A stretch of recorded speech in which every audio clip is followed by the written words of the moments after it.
Hey guys, tonight we are plunging into a realm where the air clings like a fevered shroud, thick with the dank perfume of decaying leaves and the sharp tang of ocean spray that bites at your skin like forgotten regrets.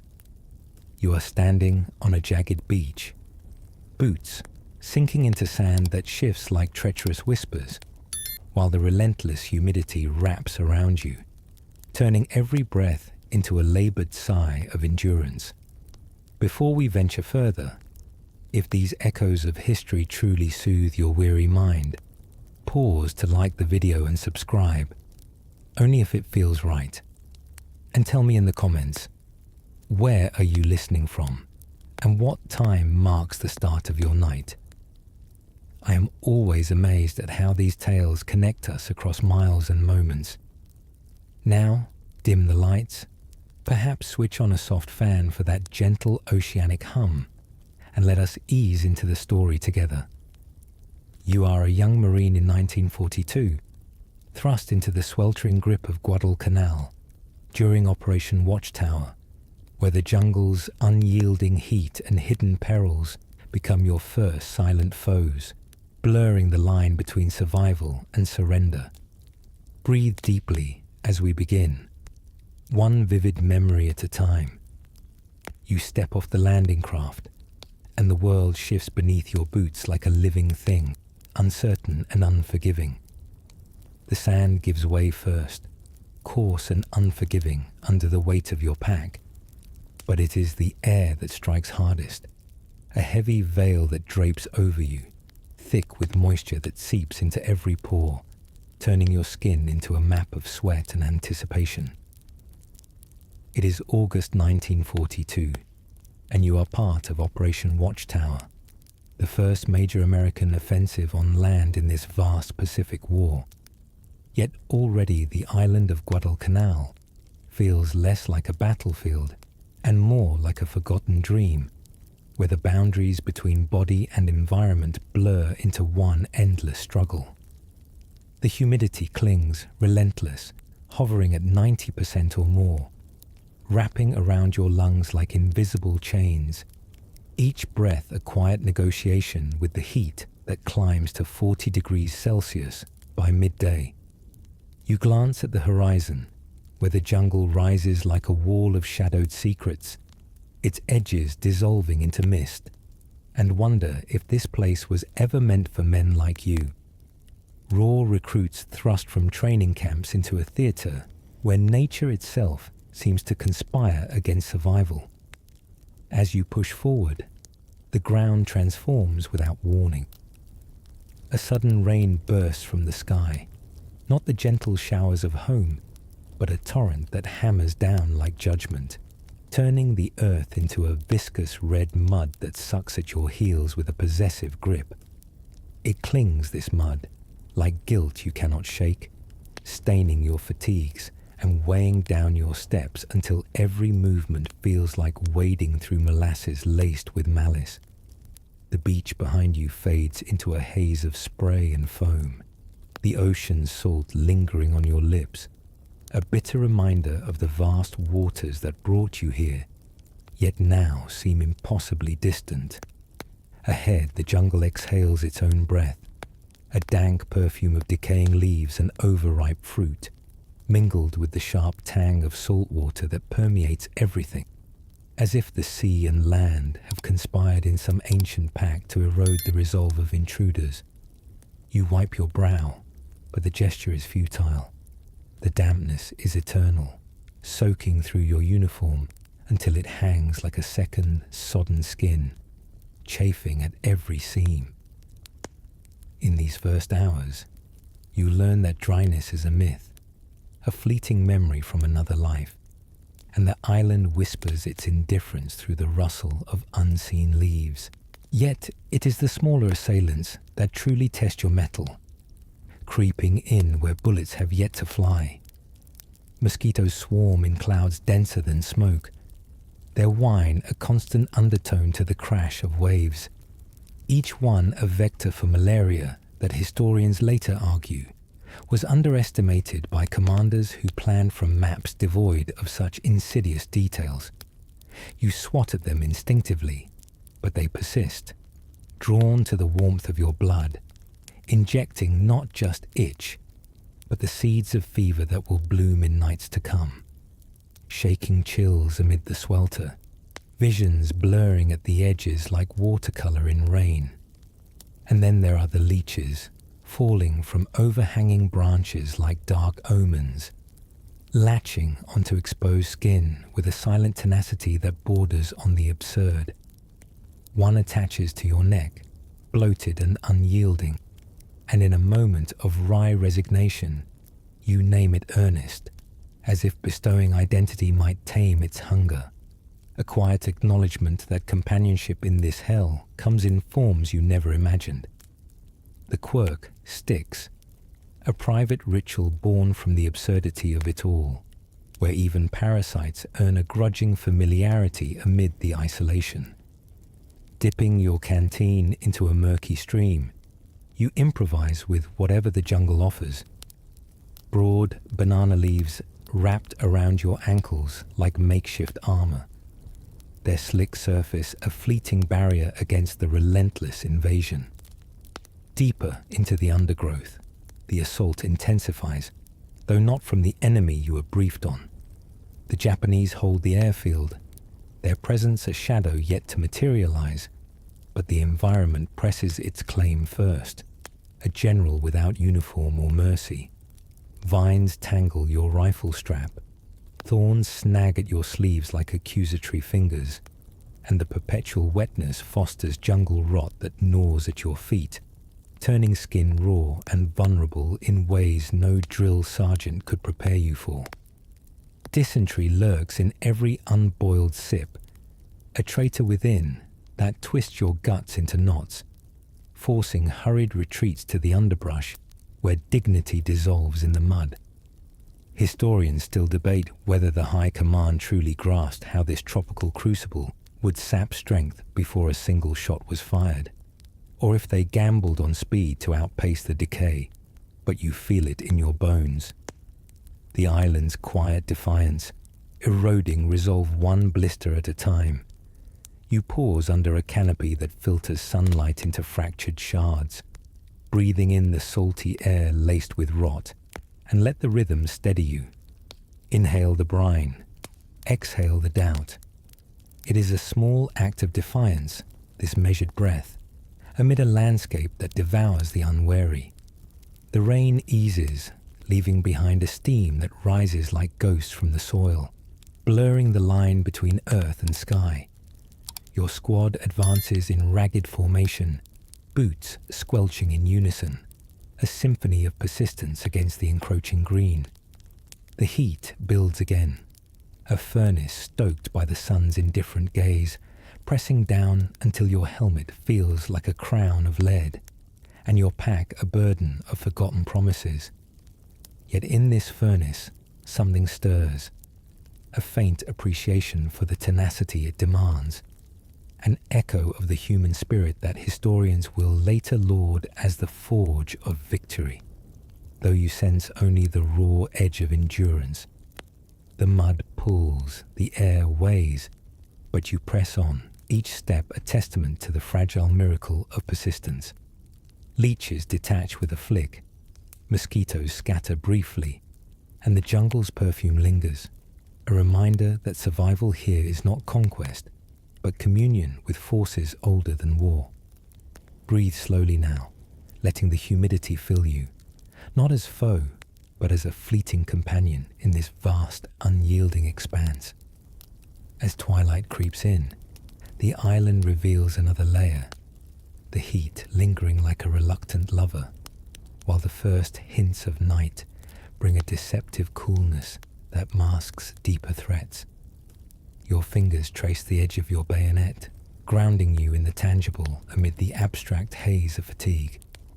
The beach is behind you now, a threshold crossed, and the jungle enfolds like a shroud woven from vines and vapor. In quiet moments, you reflect on the absurdity. A boy from the Midwest, now ankle-deep in alien muck, naming bloodsuckers as if to mock the chaos. Yet it anchors you, this subtle irony, a thread of humanity in the unraveling. Operation Watchtower unfolds not in grand maneuvers, but in these intimate battles against the unseen, where the true enemy is the erosion of self amid the relentless press of nature. Historians may argue the oversight, but you live it, breath by laboured breath, step by muddied step.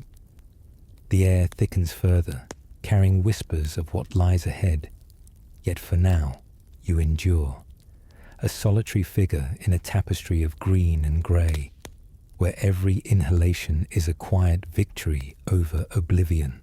The canopy above filters the dying light into mottled patterns, dancing across your arms like elusive memories of drier days.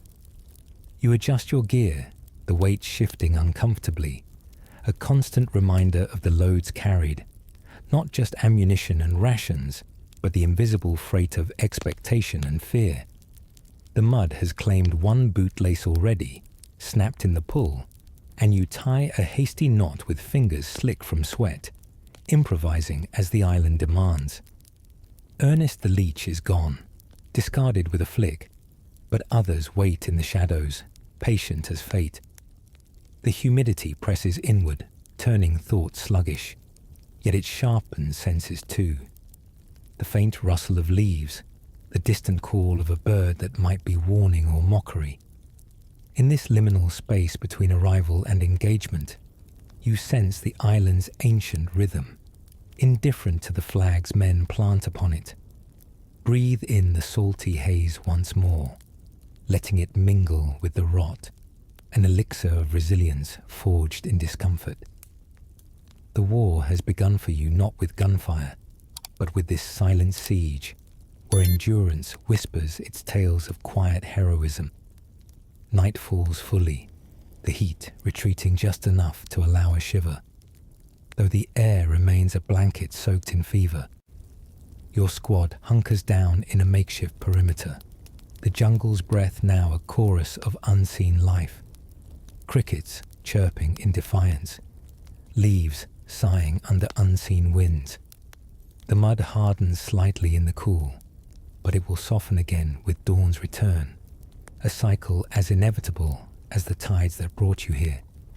You lean against a palm trunk, its bark rough like forgotten promises, and close your eyes briefly, the humidity a lullaby of sorts, heavy and enveloping.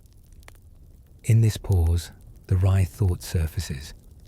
How a place so lush could feel so barren, stripping away illusions one drop at a time. Yet it stirs a grudging respect, this crucible, mirroring the inner fortitude that history will one day celebrate. Though you feel only the weight of the moment, the stars peek through gaps in the canopy, distant and impartial, as you settle into watch, breath syncing with the island's pulse. Survival, you realize, is not mere persistence, but a dialogue with the inexorable, where each dawn renews the pact. The first tremors come not from distant artillery but from within, a subtle betrayal that starts as a faint itch beneath your skin, blooming into something far more insidious as the days bleed into one another. You notice it during a brief halt in the undergrowth, when you finally peel off your boots after hours of trudging, only to find your feet transformed, pale and puckered like forgotten fruit left to soften in the rain. The flesh between your toes eroded into raw, weeping sores that pulse with a dull, insistent ache. Jungle rot, they call it, this fungal spectre that thrives in the perpetual dampness, turning your body against itself in a slow, inexorable siege. The humidity, ever present like a shadow you cannot outrun, ensures nothing dries. Your socks cling like sodden rags, breeding grounds for the invisible invaders that historians would later note claimed more casualties than enemy fire in campaigns like this, with 1 in 3 Marines sidelined by afflictions that no medal could honor. Yet in the quiet despair of the moment, as you wrap broad banana leaves around your ankles in a makeshift bandage, slick and cool against the inflamed skin. You ponder the irony of it all, how a war of steel and strategy could be undermined by something as mundane as moisture, a wry concession to the island's unspoken dominance. As night deepens, the rot spreads its whispers further, creeping up your calves in patches that burn like embers buried under flesh, forcing you to hobble through patrols where every step echoes a private lament. The air, thick and unyielding, amplifies the discomfort, pressing the damp uniform against your wounds until the fabric chafes like sandpaper forged from regret. You improvise again, scavenging fallen fronds to line your boots, their fibrous texture a fleeting shield against the inevitable. Though deep down you sense the futility, a quiet admission that adaptation here is less victory than delay. Dysentery strikes next, a thief in the gut that twists without warning, born from a hasty sip of unboiled water from a stream that looked deceptively clear under the dappled light.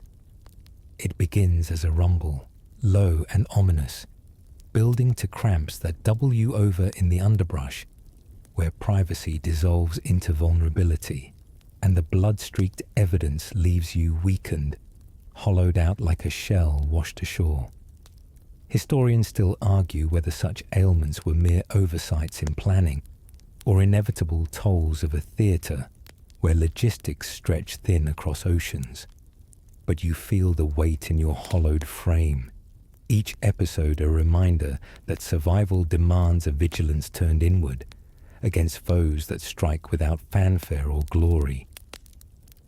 The fever follows, insidious and unrelenting, malaria's grip tightening like vines around your thoughts as the parasites multiply unseen, courtesy of those persistent winged harbingers that historians document as having felled over 24,000 in the Bataan campaign alone. It starts subtly, a shiver amid the swelter, your body rebelling against the 40-degree heat with chills that rattle your teeth, turning the tropical blaze into a paradoxical ice. You lie in your foxhole, rifle clutched like a talisman, as waves of heat and cold alternate, blurring the line between wakefulness and delirium, where shadows in the canopy twist into phantoms of home or horror. In one such haze, you envision dry fields from your youth, only to awaken drenched in sweat, the quirk of sleeping with a mosquito net draped over your face now a necessity, its mesh a fragile veil against the nocturnal onslaught, though even that feels like a jest in the face of inevitability. The desperation seeps in quietly then, a wry reflection on how a tiny insect could unravel the might of armies, reducing warriors to shivering forms curled in the mud, their strength siphoned away, drop by fevered drop. Yet you endure, drawing shallow breaths that sync with the jungle's rhythm, each inhalation a defiant claim on the next moment. Deeper into the patrol, the ailments compound, weaving a tapestry of frailty that tests the core of what you thought unbreakable. Your vision swims during a midday halt, the dysentery's drain leaving you lightheaded, while the rot's burn makes every bootfall a negotiation with pain, the heavy tread of your waterlogged shoes amplifying the torment like echoes in an empty chamber. You share a glance with a squadmate, his eyes hollowed by the same silent war, and in that unspoken exchange lies a bond forged not in battle cries, but in shared erosion, a subtle nod to the absurdity of fighting shadows within, while the true enemy lurks beyond. Improvisation becomes ritual, scrounging for quinine tablets that taste like bitter defeat, or carving shallow trenches to drain the perpetual puddles around your rest spot, though the rain returns as if mocking the effort. Historians may debate the command's gamble on speed to outpace such plagues, but you live the consequence, each labored step a testament to resilience etched in flesh, a quiet valor that no dispatches capture. Breathe through it now, letting the ache ground you, transforming suffering into a lens that sharpens appreciation for the fragile thread of continuance. As the sun dips, casting long shadows that merge with the undergrowth, the fever crests again, pulling you into a twilight where reality frays at the edges. You hunker down, net secured like a shroud, the weight of your pack a distant memory against the internal storm that rages unchecked. The chills subside briefly, leaving exhaustion in their wake, a heavy mantle that presses you into the earth, where the mud cradles like a reluctant ally. In this limbo, thoughts drift to the absurdity. A body engineered for endurance, now sabotaged by microbes in a land that devours the unprepared. Yet it stirs a grudging resolve, a wry acceptance that survival here is alchemy, turning despair into defiance one breath at a time. Your squad mate mutters something about carving "endure" into his helmet tomorrow, a small act of rebellion against the unseen, and you nod, the gesture heavy with unspoken kinship. The night envelopes fully, the jungles chorus a lullaby laced with peril, but you close your eyes, letting the rhythm of your pulse affirm the miracle of persistence amid dissolution. The dawn breaks with a deceptive gentleness, the heat rising anew to stoke the embers of affliction. Yet you rise too, boots laced with improvised cords from frayed vines, the rot bandaged but unbowed. Dysentery's grip loosens for a spell, granting a fragile reprieve, though the malaria's echo lingers in your veins like a dormant storm. Historians will later quantify these tolls, 1/3 of forces felled by disease rather than lead. But you measure it in moments reclaimed, each step forward a quiet triumph over the entropy that seeks to unravel. The net folds away, a talisman against the swarm, and you press on, the weight of water in your gear a constant companion, chafing yet familiar. In the quiet despair of it all, a thought surfaces like driftwood, how such trials forge an unspoken wisdom, a reverence for the body's fragile fortitude that echoes across eras, reminding those who follow of the cost etched not in stone, but in sinew. Breathe steadily, letting the ache weave into strength, a tapestry of survival that honors the unyielding. As the patrol resumes, the ailments recede into the background hum, though their shadow lengthens with every mile. Your feet throb in their sodden confines, the banana leaves wilting under pressure, yet they hold a testament to ingenuity born from necessity.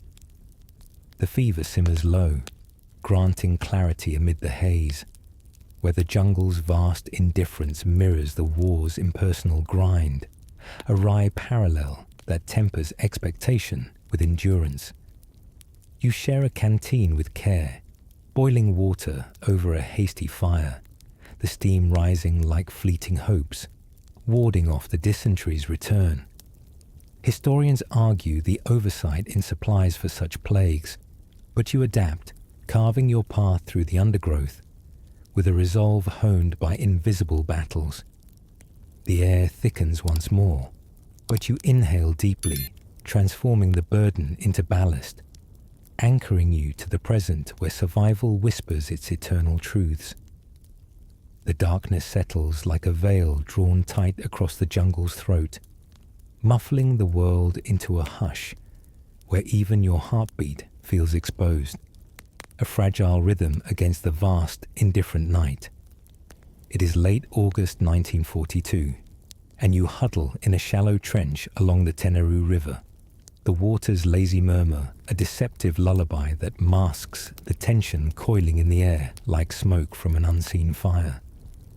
The moon filters through the canopy in fractured silver, casting elongated shadows that twist like forgotten regrets, and you grip your rifle tighter, its metal cool against your palms, a slender anchor in the swelling uncertainty. Suddenly, the silence fractures, not with the crack of gunfire, but with a sound that rises from the blackness like a primal invocation, raw and unrelenting. Banzai! It echoes across the river, multiplying into a chorus that seems to emerge from the earth itself, a wave of voices fused with desperation and unyielding fervor, carrying the weight of centuries-old codes that bind men to fates they cannot escape. You freeze, the word burrowing into your mind like a thorn, its syllables a harbinger of the storm about to break, and in that suspended moment, you sense the island's ancient pulse quickening, as if the land itself awakens to witness the clash. The charge begins then, not as a coordinated assault, but as a surge of shadows erupting from the opposite bank, figures materializing from the gloom like apparitions summoned from myth. They come in waves, these Japanese soldiers, driven by a code historians would later dissect as Bushido, a warrior ethos that transforms surrender into shame and death into honor. Yet in the chaos, it manifests as a frenzy that defies reason. Men hurling themselves toward your lines with bayonets fixed and cries piercing the night. The first muzzle flashes erupt from your side, machine guns chattering like mechanical beasts unleashed, their tracers arcing through the dark in fiery streaks that illuminate faces twisted in resolve, eyes wide with a fervor that borders on the ethereal. Bullets tear into the advancing ranks, bodies crumpling into the mud with a wet thud that reverberates in your chest, yet still they press on, climbing over their fallen as if propelled by an invisible force, their shouts blending into a cacophony that drowns the river's whisper.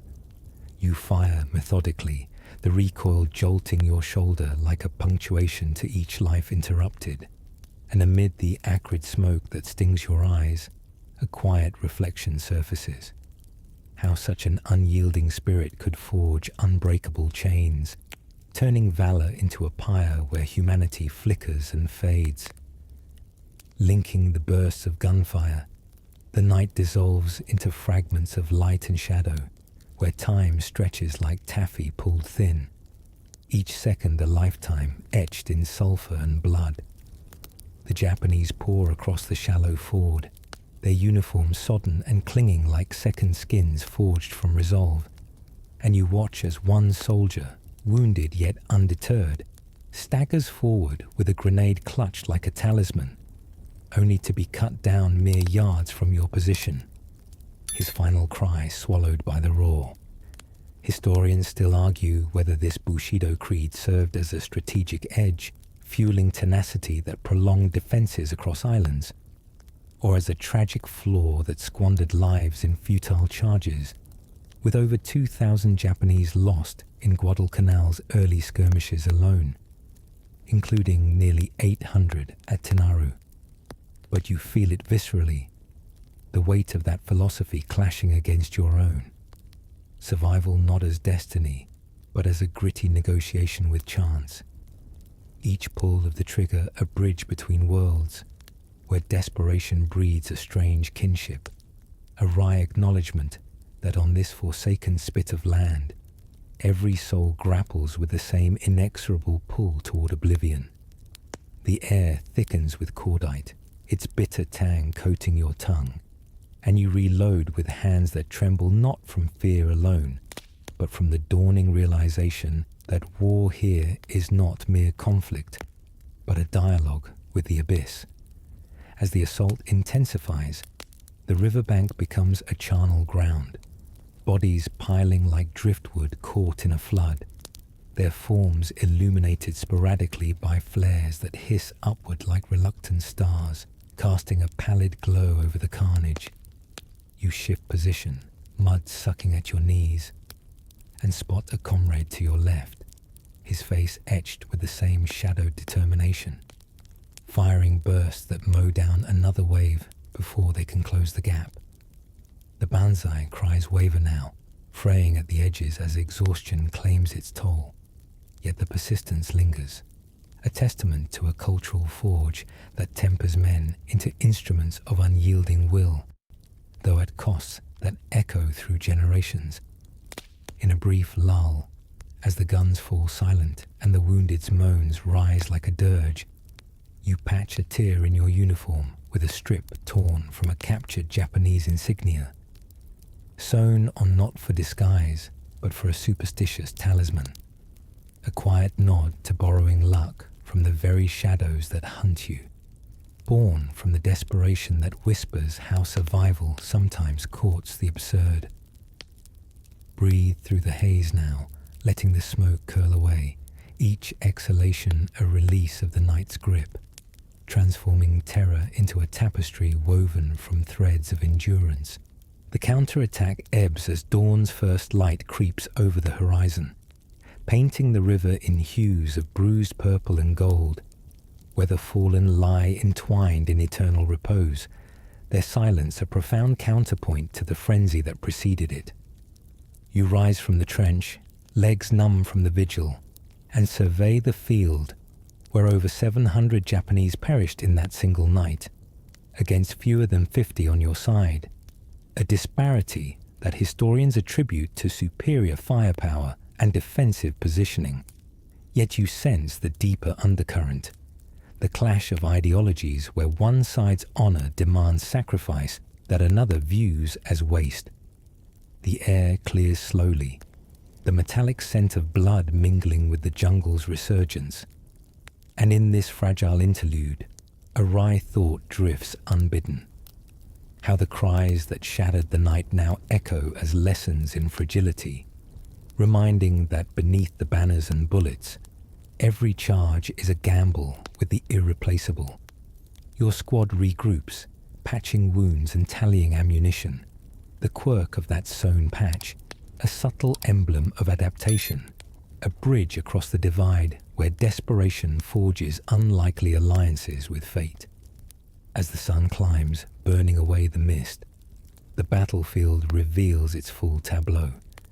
Twisted forms half submerged in the shallows, rifles scattered like broken promises, and the river flowing onward, indifferent to the crimson it carries seaward. You kneel to refill your canteen, the water's cool touch a fleeting mercy against the rising heat, and reflect on the night's revelations. How the banzai that once chilled now resonates as a mirror to your resolve, a shared human thread in the vast weave of conflict. Historians may pass the tactics, weighing Bushido's role in prolonging the war through sheer tenacity or hastening defeat via reckless expenditure. But you carry the imprint in your sinews, each echo a reminder of the delicate balance between valor and vanity. Breathe deeply amid the quiet aftermath, letting the river's murmur wash over you, transforming the brood of loss into a quiet gratitude for the dawn that follows darkness. The patrol resumes under the climbing sun, the weight of the night lingering like a shroud. Yet you move forward, rifle slung with renewed purpose, the sewn patch a talisman against the unknown. The jungle reclaims its domain, vines encroaching on the scarred earth, and in this cycle of erasure, you glimpse the timeless dance of persistence. Men against men, all against the inexorable tide of time. The cries fade into memory, but their essence endures, a wry testament to the absurd beauty of survival, where each breath honors the unyielding spirit that bridges eras, inviting reflection on how such trials illuminate the fragile grace of peace in quieter times. The ridge rises before you like a scarred spine etched against the fading twilight, its slopes cloaked in tangled vines that swallow the last glimmers of day, leaving only the promise of a night laced with unseen peril. It is mid-September 1942, and you dig in along what will come to be known as Edson's Ridge, a narrow crest south of the Henderson Field, where the fate of Guadalcanal hangs in precarious balance. defended by a patchwork of marine units weary from weeks of unyielding vigilance.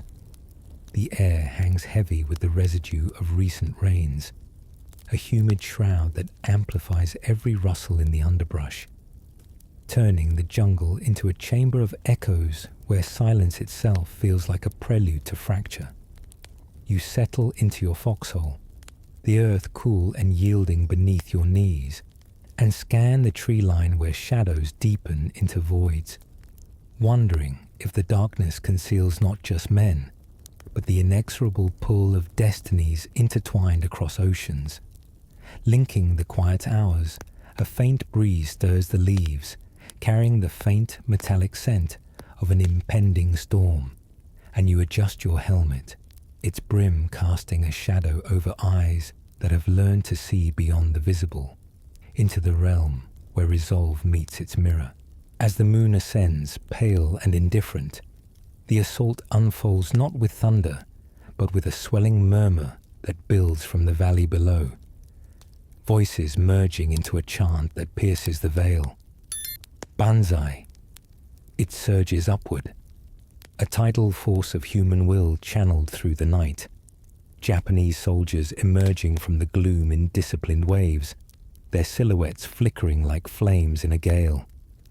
The first shots ring out from your lines, sharp cracks that splinter the air, illuminating bursts where bayonets glint and faces harden with a determination that defies the carnage unfolding. Bodies fall, crumpling into the undergrowth with a finality that echoes in your chest. Yet the wave presses on, climbing the slope with a ferocity born from a code that elevates death to duty. Historians later pondering whether this unyielding ethos prolonged defenses through sheer endurance or invited ruin by scorning retreat.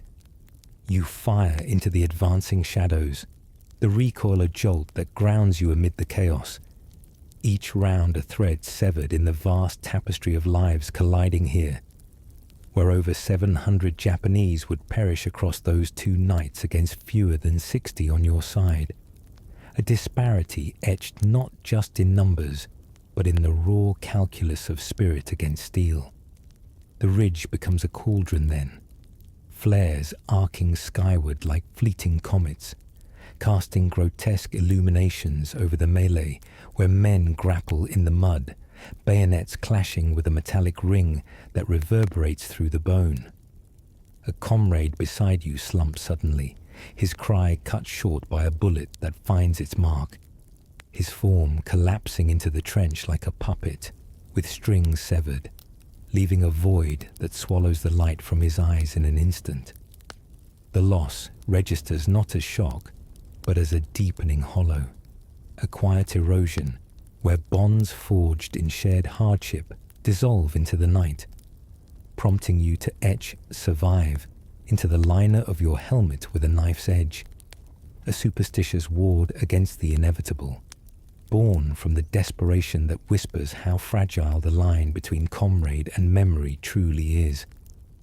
Linking the bursts of gunfire, the Japanese continue their ascent, some wounded yet unrelenting, crawling forward with grenades clutched like final offerings, their tenacity a mirror to your defiance, evoking a reluctant respect that tempers the fear, for in their unblinking advance, you glimpse the universal thread of humanity stretched to breaking. Amid the smoke that curls like spectral fingers, the scent of blood mingles with the earthy tang of upturned soil, a perfume of finality that clings to your nostrils, underscoring the absurdity of it all. How men driven by honor could charge into certain dissolution, their cries a symphony of resolve that historians attribute to Bushido's rigid embrace, fueling a war machine that consumed its own in nocturnal onslaughts across Guadalcanal, where nearly 19,000 Japanese would ultimately fall. You reload in the flickering light, fingers numb from the grip, and fire again, the muzzle flash revealing faces not monstrous, but etched with the same quiet desperation that haunts your reflections. A wry concession that on this bloodied crest, enmity blurs into empathy, where they aren't human, whispers not hatred, but awe at the shared capacity for endurance beyond reason. The ridge holds barely, the slope littered with forms entwined in eternal stasis, and in the brief respite as the assault wanes, you breathe through the acrid haze, letting the night's grip loosen, transforming the brood of witnessing into a silent tribute to the unyielding. Dawn creeps over the horizon like a reluctant witness, painting the ridge in muted greys where the fallen lie scattered like leaves after a gale, their stillness a profound counterpoint to the frenzy that birthed it. You rise from the trench, legs leaden with fatigue, and survey the field where the Japanese assault faltered, their bodies piled in testament to a philosophy that exalted sacrifice. Historians debating whether such tactics extended the campaign through indomitable will or hastened collapse by disregarding the arithmetic of survival. A squadmate mutters something about the etched helmet saving him, the quirk a fragile talisman amid the wreckage, and you nod, the gesture heavy with unspoken kinship, reflecting on how loss here carves deeper than blades, hollowing spaces where laughter once echoed, yet forging a respect that transcends the divide. The air clears slowly, the metallic bite fading into the jungle's resurgence. And in this fragile dawn, a thought drifts like mist. How such trials illuminate the fragile grace of continuance, bridging eras with lessons in the cost of unyielding spirits. As the sun climbs higher, burning away the dew, the battlefield reveals its scars. Twisted rifles half buried in mud, helmets askew like discarded crowns, and the river below flowing onward, indifferent to the crimson it bore through the night. You kneel to bind a minor wound, the cloth stained but sufficient, and ponder the night's revelations. The Japanese, driven by an ethos that rendered them spectral in their persistence, evoking a respect that tempers the sorrow, for in their unblinking charges, you recognize the mirror of your quiet fortitude, a shared human essence in the vast indifference of conflict. Historians may pass the casualties, weighing Bushido's role in a campaign that claimed thousands in futile nocturnal pushes, but you carry the imprint in your gaze, each fallen form a reminder of the delicate balance between honor and oblivion. Breathe deeply amid the quiet aftermath, letting the ridge's silence envelop you, transforming the weight of loss into a quiet gratitude for the dawn that persists. The patrol stirs anew under the climbing sun, the weight of the ridge lingering like an unseen mantle. Yet you advance.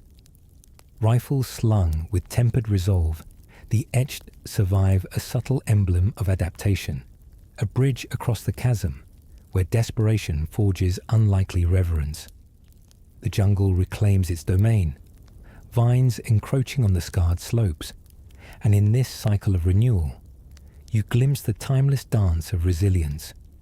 Men against men, all against the inexorable tide of fate. The losses echo softly, but their essence endures, a wry testament to the absurd beauty of honoring the fallen, where each breath pays homage to the unyielding spirit that echoes through time, inviting reflection on how such shadows illuminate the fragile light of peace in quieter realms. The patrol slips into the jungle's embrace like a secret swallowed whole, where the canopy arches overhead in a vaulted cathedral of green, filtering sunlight into scattered flecks that dance across the forest floor like elusive memories of open sky. You lead the way, rifle slung low, each footfall muffled by layers of fallen leaves that cushion but conceal, turning the ground into a deceptive carpet woven from decay. The air hangs thick, a tangible presence that presses against your chest, laced with the earthy musk of rot and the faint, underlying sweetness of blooming orchids hidden in the shadows. Yet it is the silence that unnerves most, a profound absence where sound should thrive, absorbed by the dense foliage, as if the forest itself hoards whispers to keep its secrets safe. Linking the cautious steps of your squad, vines dangle like forgotten ropes from some ancient rite, brushing your shoulders with a touch that feels almost deliberate, guiding or ensnaring, and you pause briefly, straining to hear beyond the immediate hush, only to be met with the jungle's vast, indifferent quietude.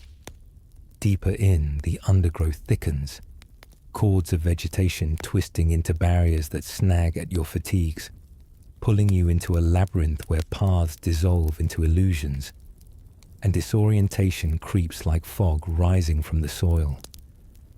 A snapped twig under your boot echoes faintly, but the sound dies almost immediately, devoured by the surrounding mass of leaves and trunks, leaving you isolated in a bubble of stillness that amplifies every internal murmur. Your breath, your pulse, the subtle creak of your joints. Historians would later reflect on how this auditory void exacted a toll heavier than bullets for units like the 43rd Infantry Division, where the psychological strain of the jungle eroded morale more profoundly than direct engagements, fostering a paranoia born from the unseen. Yet you experience it as a slow unraveling, where the absence of noise becomes a presence unto itself, a spectral companion that whispers doubts into the void. In one such moment, as the trail narrows into obscurity, you improvise by wrapping broad banana leaves around your calves like improvised greaves, their waxy surface a slick defense against the thorns that lurk like hidden barbs, a quiet adaptation that feels like borrowing armor from the very entity that seeks to undo you, emerging from the desperation that finds poetry in the practical. The silence deepens as the hours, a blanket that smothers alerts and warnings, turning every rustle into a potential harbinger, though often it is just the wind teasing branches or a monkey shifting unseen. You signal to halt, the gesture exaggerated in the muted realm, and listen, truly listen, to the jungle's subtle symphony, the distant drip of condensation from leaves, the faint hum of insects burrowing into bark, sounds that evade capture yet hint at life teeming beyond perception. Suddenly, the quiet fractures not with a bang, but with an unnatural hush, birds falling silent as if commanded, and your heart quickens, for this abrupt void is more terrifying than gunfire, a prelude to ambush where the enemy exploits the forest's complicity, materializing from the green like wraiths born of mist. Historians debate whether the jungle's psychological grip surpassed combat losses in campaigns here, sapping will through isolation and illusion, but you feel it in the prickling of your skin, the way doubt coils like a vine around resolve, prompting a wry contemplation on how nature, impartial arbiter, levels the field by devouring the senses, reducing warriors to echoes in its vast, unfeeling expanse. Linking the tense vigil, you press onward, the squad fanning out in a loose formation that the foliage disrupts, communication reduced to hand signals and fleeting glances, for voices carry no farther than a whisper's breath before being claimed. The rot sets in then, not just the fungal kind that gnaws at flesh, but a deeper corrosion of spirit, where wounds from minor scrapes refuse to heal in the perpetual damp, festering into reminders of vulnerability that historians note contributed to neuropsychiatric breakdowns among troops. Yet you bind them with strips of cloth torn from your pack, the act a ritual of defiance against the inexorable. In a clearing that feels like a brief reprieve, you sit against a trunk, rifle cradled like a sentinel, and adopt the quirk of perching upright even in rest, back straight to ward off the disorientation that comes with lying flat in this maze, a posture born from the quiet fear of waking lost, though it stirs a subtle reflection on the absurdity of vigilance in a place that erodes boundaries between self and surroundings, where survival hinges on embracing the illusion of control. As dusk approaches, the jungle transforms, shadows lengthening into tendrils that merge with the undergrowth, amplifying the isolation where every unseen movement conjures phantoms. A comrade vanishes briefly behind a thicket, his absence a void that stretches time, only to re-emerge with a relieved exhale. The incident underscoring how easily the forest claims the unwary, swallowing paths and people alike in its verdant maw. The silence now feels alive, an entity that observes and judges, its weight pressing down like the humidity that beads on your brow, and you breathe through it, inhaling the musty essence that carries hints of distant rain, exhaling the tension that builds like unseen roots beneath the surface. Historians argue that this environmental psyche war inflicted greater wounds than enemy fire, fracturing minds in the 43rd Division through relentless sensory deprivation. But you navigate it with measured steps, the banana leaf wrappings crinkling softly, a tactile reminder that adaptation is the true currency here, forged in the quiet desperation that finds grace in the grotesque. The night fully claims the jungle, stars glimpsed only in fragments through the canopy's sieve, and the patrol halts in a defensible nook where the hush envelops like a shroud, muffling even the rustle of your movements. You lean against your rifle, propped like a faithful guardian, and let the stillness seep in, its depth a mirror to inner landscapes where fear and fortitude entwine. The quirk of upright repose becomes a necessity, warding off the vertigo of disorientation, though it prompts a fleeting thought on how such postures echo ancient sentinels, standing eternal against the tide of forgetting. Linking the watchful hours, a sudden snap echoes faintly, perhaps a branch, perhaps more, and the squad tenses, rifles raised into the void, the silence now a weapon wielded by the unseen, amplifying the pulse in your ears. Yet you hold, breathing steadily, transforming the brood of isolation into a quiet communion with the unyielding, where each moment endured honors the fragile art of presence amid absence. Dawn filters through, a gradual unveiling that scatters the shadows, revealing the jungle anew, paths reformed by night's subtle shifts, vines retracted like retracted claws. You rise, the leaf wrappings discarded but their imprint lingering, a testament to ingenuity in the face of erosion, and advance with the squad, the silence now a familiar companion rather than foe. Historians may quantify the toll, weighing psychological fractures against physical scars in divisions worn thin by the green abyss. But you carry it forward, each step a reclamation, a wry affirmation that in this devouring quiet, the human echo persists, bridging eras with lessons in the subtle strength of simply being heard within oneself. The air lightens fractionally, carrying the promise of sound reclaimed, and you inhale deeply, letting the jungle's breath mingle with your own, paying silent homage to the unyielding spirit that whispers through the leaves.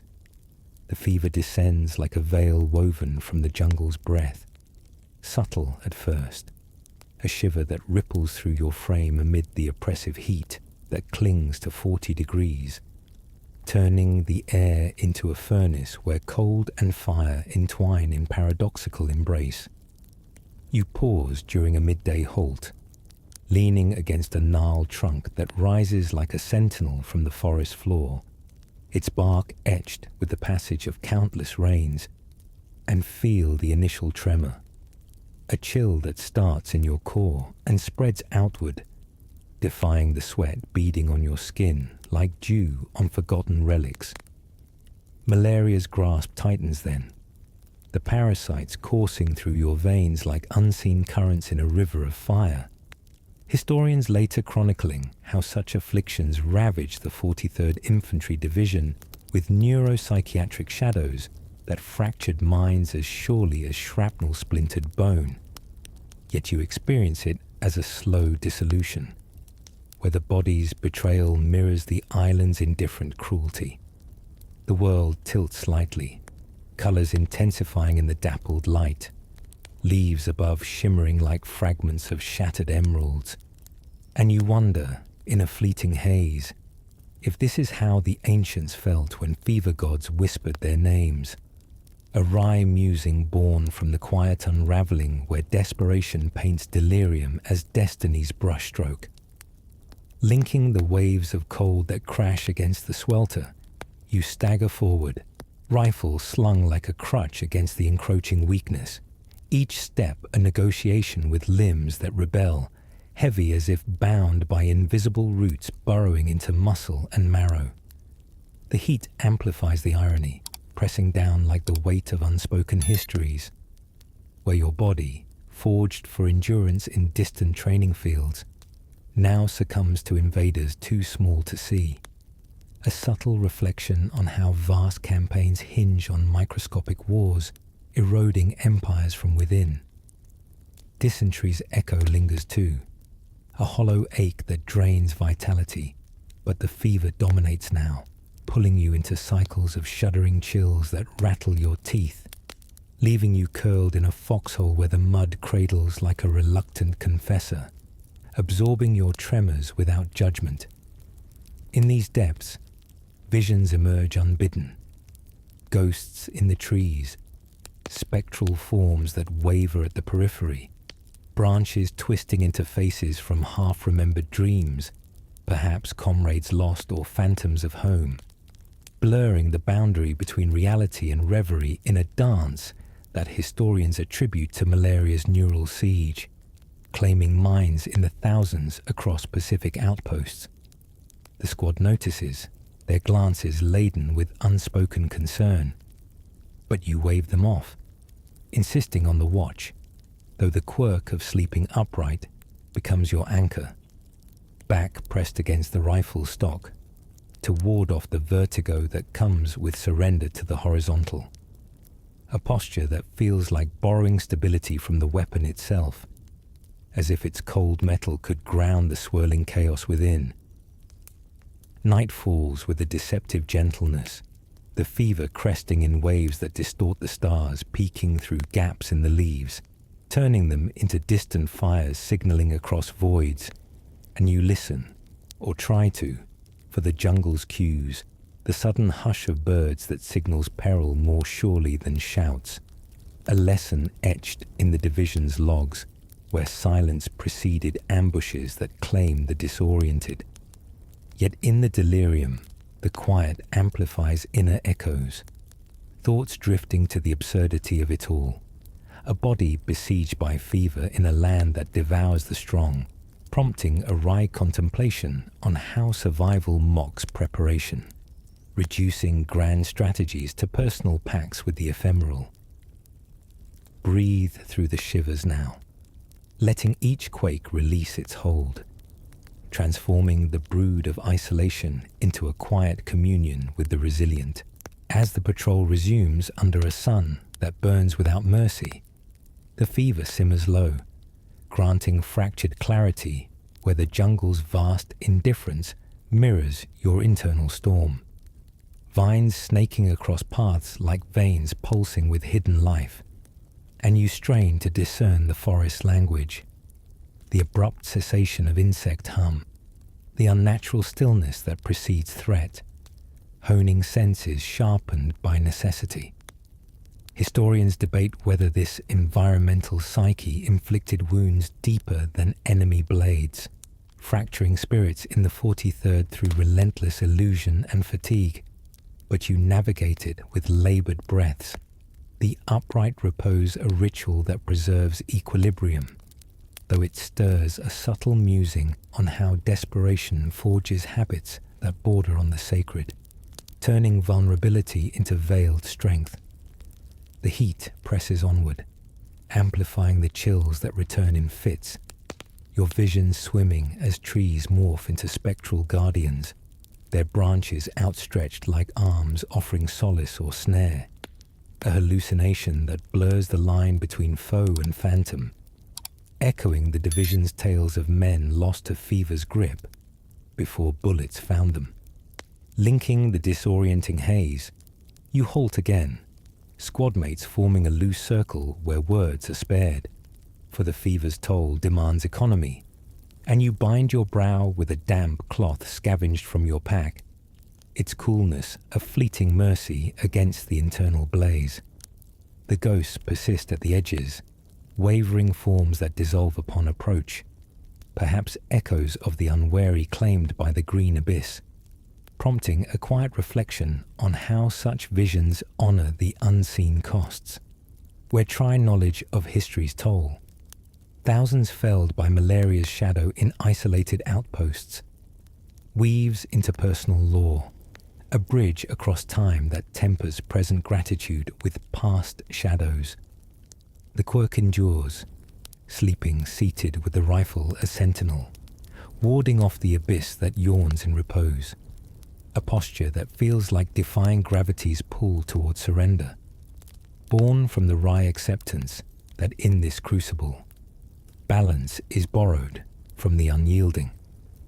Dawn's light filters through, scattering the phantoms back into bark and leaf, the fever ebbing like a tide retreating, leaving exhaustion in its wake, a heavy mantle that presses but does not break. You rise, rifle in hand, the upright vigil a habit ingrained, and advance with the squad, the jungle's hush now a canvas for renewed vigilance, where the absence of sound becomes a teacher, imparting lessons in the subtle art of presence. Historians argue the depth of this toll, weighing neural fractures against physical scars in divisions worn by the relentless, but you carry it forward, each measured step a reclamation, a subtle affirmation that in the fever's grasp, the human spark flickers but endures, bridging eras with insights into the fragile alchemy of will. The air lightens fractionally, carrying the promise of clarity reclaimed, and you inhale deeply, letting the remnants mingle with resolve, paying silent homage to the unyielding spirit that whispers through the haze. The patrol winds deeper, the fever's echo lingering like a distant drum, yet you attune to the forest's rhythm, the faint drip from leaves, the subtle shift of wind that signals safety or snare, honing a sixth sense forged in delirium's fire. The ghosts fade into memory, their wavering forms a reminder of boundaries blurred, prompting a wry thought on how desperation alchemizes fear into foresight, turning hallucinations into harbingers that guide the wary. Linking the cautious advance, you pause at a stream's edge. The waters murmur a rare clarity amid the muffling green and reflect on the campaign's unseen ledger. Malaria claiming minds in the thousands, a toll that historians weigh against visible scars, yet it stirs a quiet reverence for the inner battles that define endurance. The quirk of upright rest persists, a sentinel against the void, and you breathe steadily, transforming the weight into wisdom, a tapestry where each thread honors the resilient. As dusk approaches once more, the fever stirs faintly, a reminder of cycles unbroken, but you hold the line, rifle propped like a faithful ward, the jungle's silence now an ally in disguise, teaching the art of listening to the unspoken. The division's chronicles speak of such fractures, neuropsychiatric shadows that lingered long after the guns fell quiet, but you weave them into your stride. A wry concession that in the haze's embrace, survival reveals its profound grace, inviting gratitude for the clarity that follows storm. Breathe through the lingering chill, letting it dissolve into the night, paying tribute to the unyielding that bridges the ephemeral with the eternal. The emptiness begins as a whisper in your gut, subtle at first like the distant roll of thunder over the horizon, but it grows, hollowing you from within as the days thin after the naval retreat, following Savo Island's shadowed clash. You sit in the dim light of a makeshift camp, the jungle's breath heavy around you, and rummage through your pack, fingers brushing against the last remnants of sea rations. Canned meat turned to paste in the heat, biscuits hardened into stones that mock the memory of bread. The ships have withdrawn, leaving the supply lines severed like fragile threads snapped by the sea's indifferent grasp. And now the island feeds you in its parsimonious way. Coconuts cracked open with a bayonet's edge, yielding milky water that tastes of faint sweetness laced with earth, a meager elixir against the gnawing void. Historians would later pore over the logs, debating whether this collapse stemmed from the vast Pacific's unforgiving scale, where convoys stretched across endless waves vulnerable to submarine shadows, or from coordination fractures between branches that left Marines to forage like ghosts in a forgotten Eden. Yet you feel it in the slow drain of energy, each swallow a negotiation with scarcity that reshapes the body into a vessel of quiet endurance. Linking the sparse meals, you forage deeper into the undergrowth, roots unearthed from the mud with hands caked in red clay, their fibrous bitterness chewed slowly to stave off the cramps that twist like vines around your innards. The squad shares what little arrives, spam sliced thin as paper, distributed with a solemnity that borders on ritual, each portion a fragment of sustenance in a landscape that devours excess without remorse. The heat amplifies the hunger, turning the air into a shimmering haze, where mirages of full plates dance at the edges of vision, prompting you to name the meager fare with a touch of defiant whimsy. Guadalcanal steak, the spam proclaimed with a forced grin, its greasy texture a jest against the grandeur of feasts remembered from home, born from the quiet irony that in this crucible, flavor becomes a luxury eclipsed by mere calories. You reflect on the absurdity, how deprivation forges such naming rights, transforming desperation into a shared law that binds the weary, a wry concession to the island's parsimony, where survival mocks abundance with these paltry offerings. The craving sharpens then, not just for food, but for the small comforts that anchor the soul amid the erosion. Cigarettes, their smoke a fleeting cloud of normalcy, desired more than any medal pinned to a chest, for in the haze of exhaustion, a single drag promises respite from the relentless press. You trade scraps for a stub, lighting it with trembling hands under the canopy's watchful gaze, inhaling a deep pull that fills the lungs with acrid warmth, exhaling doubts into the humid air that carries them away like unseen currents. Historians argue whether the supply breakdowns were inevitable in a theatre where shoestring logistics bridged vast distances, with destroyers dodging torpedoes to deliver crates that often arrived spoiled or insufficient, leaving units to subsist on captured enemy stores for weeks.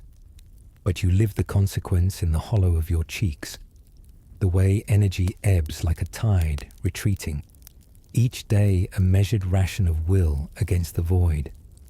The roots you gnaw, unearthed from soil that clings like reluctant secrets, offer starch that sustains but does not satisfy, their earthy tang a reminder of the land's grudging bounty, where foraging becomes a dance with fate, yielding just enough to tease the edge of continuance.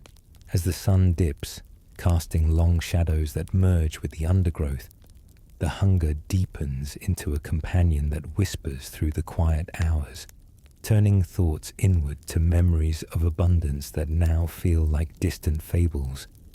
You huddle with the squad around a low fire, flames flickering like hesitant confessions, and portion out the last of the dehydrated potatoes, their reconstitution in murky water, an alchemy of necessity that yields a slurry dubbed island stew, its blandness a canvas for imagined spices, prompting a subtle musing on how scarcity sharpens appreciation for the overlooked, forging resilience from the remnants. The naval withdrawal lingers like a spectre, the ship's absence a void that echoes across the waves. Historians noting how inter-service rifts exacerbated the strain, with Marines enduring on minimal calories while fleets regrouped. Yet you sense the deeper weave, the way hunger strips illusions, revealing the core of tenacity that echoes through time. A quiet valor in the act of pressing on with empty hands. Breathe through the pangs now, letting them ebb like waves against coral, transforming the brood of want into a silent ode to the unyielding. Night envelops the camp, the jungle's chorus a subdued murmur that underscores the internal rumble, and you lie back, pack as pillow, the quirk of hoarding a single coconut husk for its lingering moisture, a small ritual against the dry throat that plagues the watch. The stars peek through gaps, indifferent witnesses to the body's quiet rebellion, where energy conserved becomes currency, each conserved step an investment in tomorrow's uncertain dawn. In the stillness, visions flicker, not fevered ghosts this time, but phantasms of feasts, tables laden with the simple plenty of home, their absence a hollow that carves deeper than knives, yet it stirs a wry contemplation on how such voids illuminate the essence of fullness, turning desperation into a lens that magnifies gratitude for the sparse. Historians may quantify the toll, weighing malnutrition's drain against the campaign's grind, where units lost 40 pounds per man in the unrelenting scarcity, but you carry it in your frame, the lightness a badge of adaptation, a testament to the spirit's alchemy that transmutes lack into law. Dawn breaks with a reluctant glow, the hunger a familiar shadow that greets the light, yet you rise, foraging anew for roots that yield their hidden stores with grudging grace, the act a communion with the island's parsimony.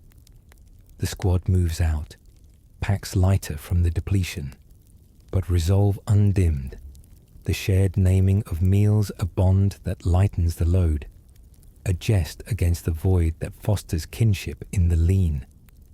Linking the sparse trail, you sip from a coconut, its water a fleeting nectar that quenches but does not fill, prompting reflection on the campaign's unseen arithmetic. Supplies ghosted by vast seas and enemy patrols, leaving Marines to improvise survival from the land's meager gifts. Historians debating whether such strains forged unbreakable units or sowed seeds of later fractures. The heat rises anew, amplifying the ache, but you press forward, each bite an affirmation of persistence, a wry nod to the absurd beauty in savouring the scant, where history's lessons whisper of the profound strength in simply enduring the empty. The patrol wins through the green, the hunger a constant hum that syncs with the jungle's pulse, turning every discovered edible, a stray fruit or tuber, into a small triumph amid the erosion. You share a root sliced thin, its bitterness a shared sacrament, and in the exchange lies a quiet reverence for the tenuous thread of sustenance. Historians noting how such deprivations in Guadalcanal echoed across the Pacific, where logistics faltered under the weight of distance, yet it evokes a subtle musing on how scarcity reveals the soul's capacity for grace, bridging past trials with present insights into the fragile miracle of plenty. Breathe steadily through the want, letting it weave into resolve, transforming the weight into wisdom that honors the unyielding spirit across eras. As midday peaks, the sun is a relentless forge. The hunger sharpens into clarity, stripping distractions to bare essentials, where each conserved ration becomes a talisman against collapse. The quirk persists. Meals named with flair to defy the bland. A ritual that lightens the hollow, prompting a wry thought on how desperation alchemizes monotony into myth, turning the lean into legends that endure. The island's bounty, sparse as it is, sustains just enough, a grudging pact with fate that historians attribute to the campaign's shoestring threads. Yet you embody it in the steady march. The emptiness a canvas for inner fortitude that echoes through time, inviting gratitude for the abundance that follows scarcity's shadow. The horizon swallows the last silhouettes of the ships like a distant memory fading into mist. Their departure after Savo Island's nocturnal fury, leaving behind a void that echoes across the waves, where promises of resupply dissolve into the endless blue like ink in water. You stand on the beach's edge, the coral crunching underfoot like brittle bones, and watch the empty sea, the air salted with a tang that now carries the weight of abandonment. Each gust a reminder that the lifeline has snapped, stranding you in a realm where abundance yields to the spectral art of making do. The crates that do arrive come sporadically, hauled by daring destroyers that skim the shadows of enemy subs, their holds yielding scant treasures. Bullets counted like precious stones, each one a fragment of security in a landscape that devours certainty. Historians would later sift through the records, debating whether this ethereal vanishing of supplies stemmed from the Pacific's colossal expanse, where convoys threaded through hostile waters vulnerable to unseen torpedoes, or from the fractured harmony between Navy and ground forces that left Marines to improvise existence from the island's grudging yields. Yet you feel it in the deliberate slowness of your movements, each action rationed against the encroaching fade. Linking the sparse arrivals, you portion the ammunition with a reverence born from necessity, fingers tracing the cool brass as if divining futures from their gleam, knowing that every round expended is a gamble with tomorrow's shadows. The squad gathers in a circle under the flickering shade, clips divided like heirlooms passed in silence. The act a quiet liturgy where waste becomes sacrilege, and the empty magazines stack like monuments to restraint. The hunger intertwines here, not just for sustenance, but for the assurance of defense, where a single bullet's absence could unravel the fragile web of survival, prompting you to tuck extras into hidden pockets, hoarding them like secrets whispered against the night. In the quiet of the camp, as the sun dips low casting elongated forms across the mud, you name the supply drops with a touch of shadowed whimsy. Gretel, for the one that vanished mid-journey, mourned like a wayward companion whose absence leaves a hollow that echoes in the empty bandoliers, a subtle musing on how desperation christens the intangible, turning loss into law that binds the beleaguered. The ghosting deepens as weeks unfold, the promised convoys evaporating into rumors carried on the wind, their absence a spectre that haunts the patrols where every shadow could conceal the need for that withheld shot. You scavenge the undergrowth for alternatives, vines twisted into slings for carrying what remains. The act a bridge between ingenuity and inevitability, where the island's silence amplifies the internal tally of what is left. Historians argue the roots of this ethereal lapse, weighing the vast distances that stretched logistics to breaking, or the poor orchestration that saw fleets retreat while ground troops withered, with units enduring on pilfered enemy caches for 17 days in a dance with depletion that tested the marrow. Yet you embody the calculus in your vigilant guard. Bullets hoarded not from greed, but from the quiet foresight that in this forsaken theatre, preservation is the true currency, each conserved round a whisper against the void, emerging from the wry acceptance that abundance mocks those who wait in vain. As dusk cloaks the camp in veils of grey, the hoarding extends beyond metal to the ephemeral. Calories guarded like flickering flames against the encroaching dark. A single bar of chocolate, divided into slivers that melt on the tongue like fleeting dreams of fullness. The squad huddles, sharing tales of phantom shipments that sailed into legend, their absence forging a kinship in the shared sparseness, where laughter rises thin over the naming of lost crates, a ritual that tempers the ache with camaraderie's fragile warmth. You reflect on the irony, how the sea's vast indifference mirrors inner voids, turning desperation into a forge where resolve hardens from the scant, a subtle contemplation that in such trials, the human essence distills to its purest form, honoring the unyielding across eras where knowledge of past scarcities illuminates the grace of present plenty.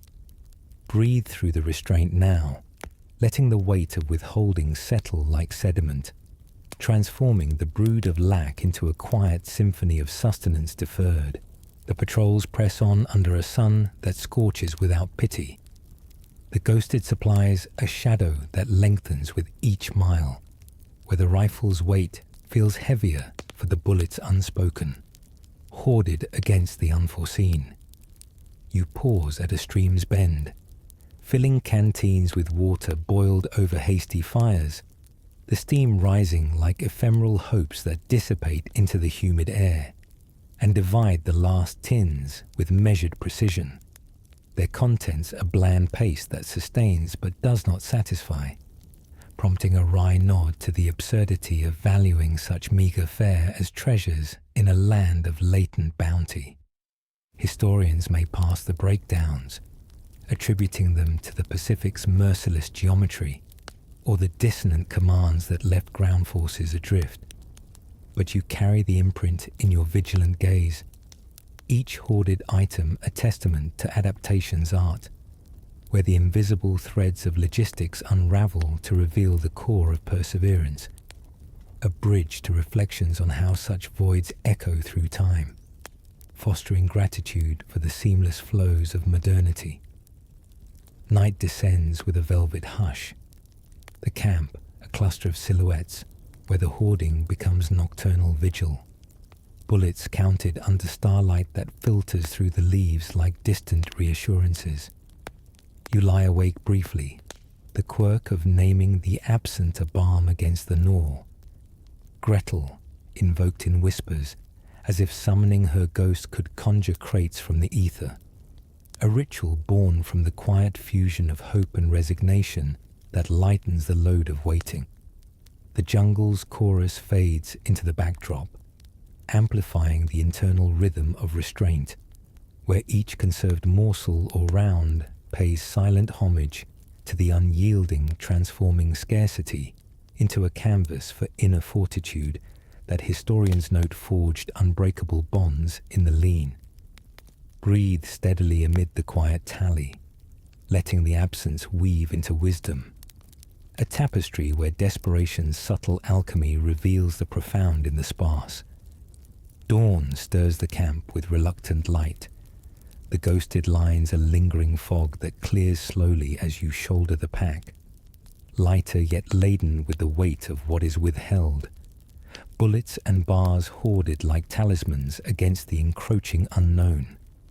The squad advances, the shared naming a thread that binds, turning the void into verbal monuments that defy erasure, prompting a subtle musing on how such rituals honor the ephemeral, bridging past deprivations with present insights into the fragile miracle of provision.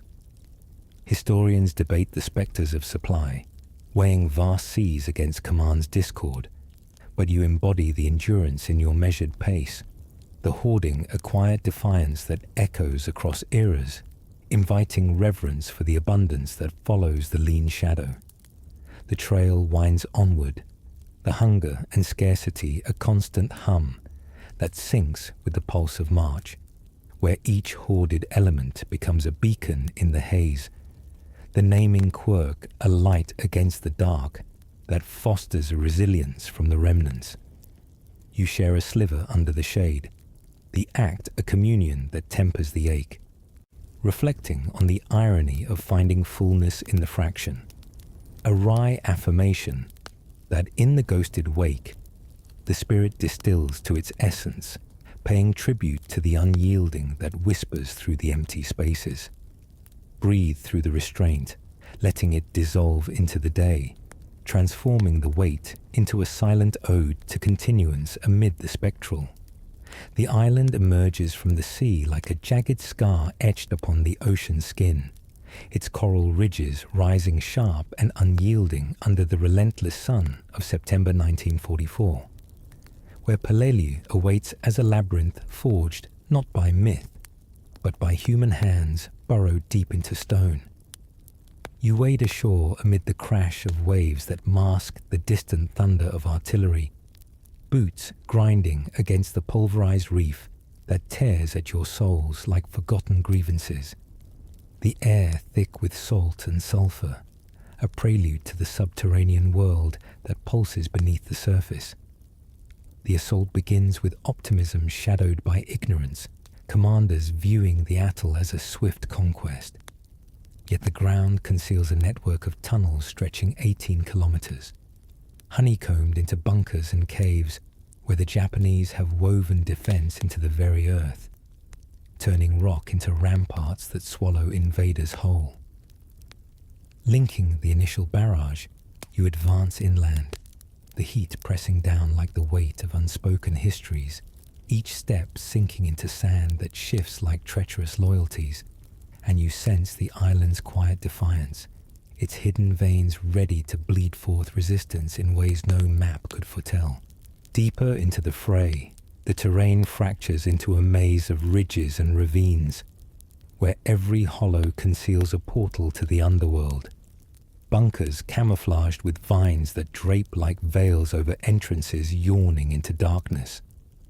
You crouch behind a shattered palm, rifle slick with sweat, as gunfire erupts from unseen slits, bullets whining past like accusations from the void, forcing you to measure progress in meters claimed through smoke and sacrifice. The flamethrowers come forward then, their nozzles spitting liquid fire that arcs into the maws of caves, illuminating the gloom with a hellish glow that consumes oxygen and flesh alike. The roar a symphony of destruction that historians later deem essential in the bloody gorge, where marine tactics evolved amid carnage to counter defenses dug with unyielding precision. The smell assaults next, an acrid bloom of charred meat and scorched earth that clings to your nostrils like a persistent ghost, evoking a quiet reflection on how fire, man's ancient ally, twists into a harbinger of erasure, reducing fortified resolve to ash in the island's unfeeling crucible. The tunnels wind like arteries through the coral heart, 18 kilometers of shadowed passages where light forfeits its claim, and you descend into one, flashlight beams slicing the murk like a hesitant confession, revealing walls etched with hasty reinforcements that speak of months spent in subterranean vigil.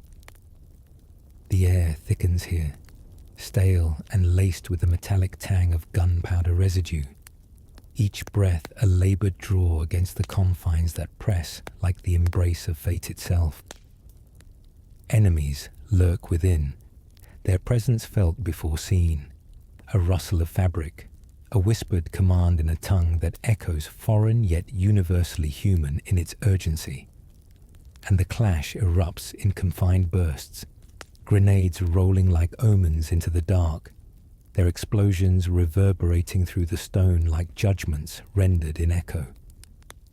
Historians still argue whether these elaborate defenses were underestimated in planning, labeling Peleliu the least understood operation, where pre-invasion bombardments failed to dislodge the entrenched, or if marine adaptations with flamethrowers and Sherman tanks spitting fire turned the tide at costs that scarred souls as deeply as the land.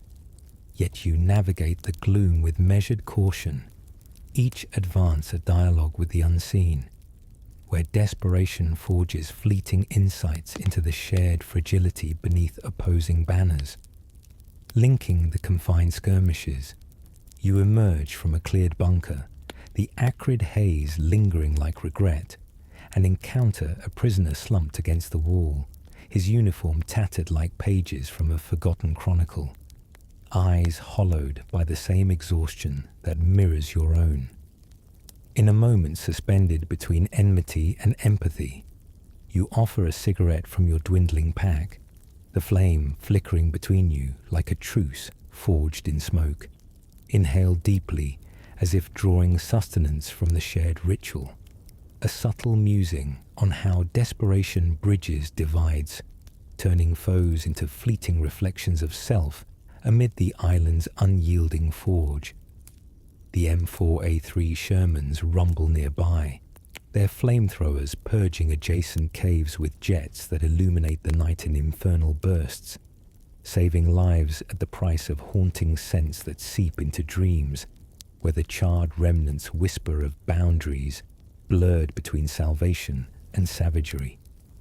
The gorge earns its bloody moniker here, meters claimed through infernos that consume, historians noting how such innovations adapted to the honeycomb hell. Yet the toll etches deeper, each cleared tunnel a Pyrrhic echo in the stone. The network extends endlessly, passages branching like veins in a colossal body, where navigation becomes a gamble with orientation lost in the perpetual twilight, flashlight batteries waning like hopes deferred.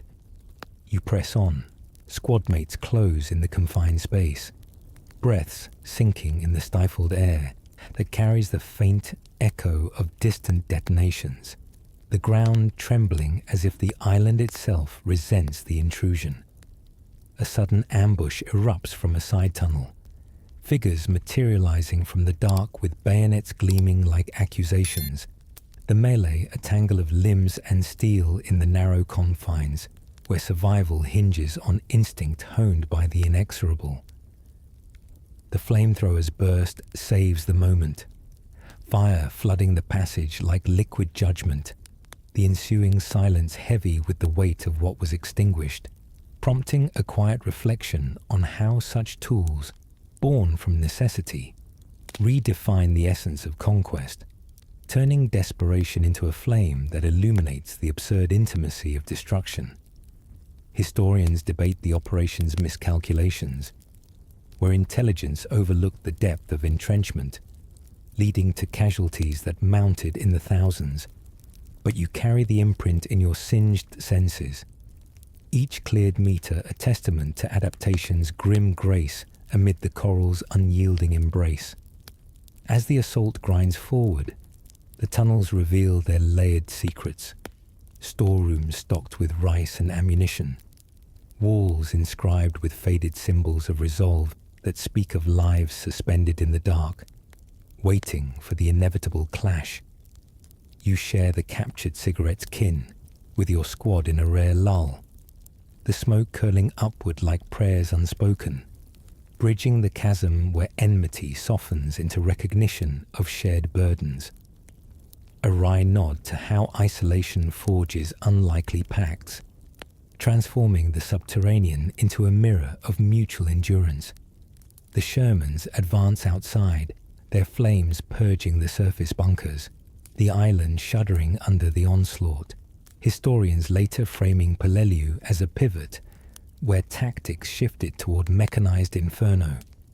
Yet the cost lingers in the haze, each victory a hollow carved from stone and spirit.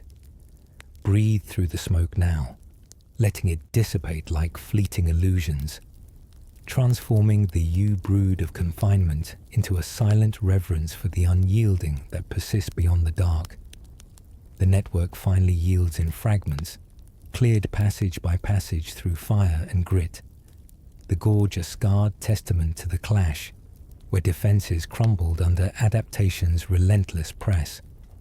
You emerge into the light, the sun blinding after the abyss, carrying the scents and echoes that etch deeper than wounds, a subtle musing on how such depths reveal the fragile thread of continuance, bridging past ordeals with present insights into the profound cost of unearthing hidden resolve. Historians may pass the underestimations, weighing the least understood label against the innovations that turn the tide. But you stride forward, the shared cigarette's memory a talisman against the void, honoring the spirit that endures in the face of the inexorable. The operation winds toward its grueling close, the tunnel's secrets laid bare in ash and ruin, where the island's heart, once pulsing with concealed defiance, now lies exposed under the sky's impartial gaze. You reflect on the irony, how desperation alchemizes horror into homage, turning the subterranean siege into a canvas for inner fortitude that echoes through eras, inviting gratitude for the light that follows shadow's embrace. Breathe steadily amid the aftermath, letting the weight settle like sediment, a tapestry where each cleared depth pays tribute to the resilient, fostering a quiet sense of history's unyielding weave. The black sand of Iwo Jima crunches under your boots, like the remnants of shattered obsidian, a volcanic grit that clings to everything, turning the island into a monochromatic canvas where blood blends seamlessly with the earth, as if the ground itself hungers for the essence of those who tread upon it. It is February 1945, and you advance through the sulphurous haze, the air thick with the acrid bite of gunpowder and the underlying rot of unearthed soil, where every crater hides a potential grave, and the bunkers loom like the sunken eyes of a colossal beast buried just beneath the surface. The assault was meant to be swift, a 3-day affair, but the Japanese have carved their defiance into the rock, a labyrinth of reinforced concrete and volcanic tunnels that swallow light and life with equal indifference, forcing you to measure victory in inches clawed from the unyielding. Historians would later whisper in hushed debates whether these fortifications were grossly underestimated, mere oversights on maps drawn from afar, or if marine ingenuity with fire and steel adapted in ways that redefined the grim arithmetic of island warfare. Yet you feel the weight in your flamethrower's harness, its tank a burdensome promise of inferno strapped to your back. Each step a wry dance with the absurd notion that man could tame such a hell with portable suns, linking the sporadic bursts of mortar fire that rain down like erratic judgments from hidden gods. You crouch behind a blasted rock, the heat from the black sand radiating upward like the breath of a slumbering dragon, and peer into the mouth of a bunker slit, its narrow eye staring back with silent malice. The enemy remains invisible, a phantom force that strikes from the shadows, bullets hissing from apertures like venom from unseen fangs, grenades rolling out like discarded thoughts that explode in shrapnel whispers. You signal the advance, and the flamethrower operator edges forward, nozzle extended like a probing tongue, unleashing a jet of liquid fire that arcs into the darkness, illuminating the interior in a hellish bloom that consumes air and resistance alike. The screams that follow are muffled, swallowed by the roar, but the smell escapes, charred flesh mingling with scorched earth, a perfume of obliteration that coats your throat like ash from a funeral pyre, evoking a quiet reflection on how destruction's artistry paints in shades of finality, turning fortified resolve into ephemeral smoke, a subtle musing that in this subterranean theatre, victory mocks the victor with its lingering taint. The fight drags into the tunnels where the world narrows to confine passages hewn from sulphurous rock, the air stale and laced with the metallic tang of fear sweat and cordite. Each turn a gamble with orientation lost in the perpetual twilight, that presses like the embrace of oblivion itself.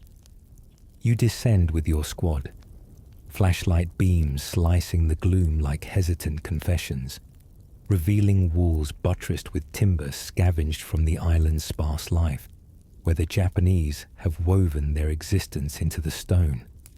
Living in these veins like blood coursing through a defiant heart, a burst of rifle fire erupts from a side chamber, echoes rebounding like accusations amplified in a confessional, and you return the volley, grenades tossed like offerings into the void, their blasts compressing the air into waves that rattle bones and resolve.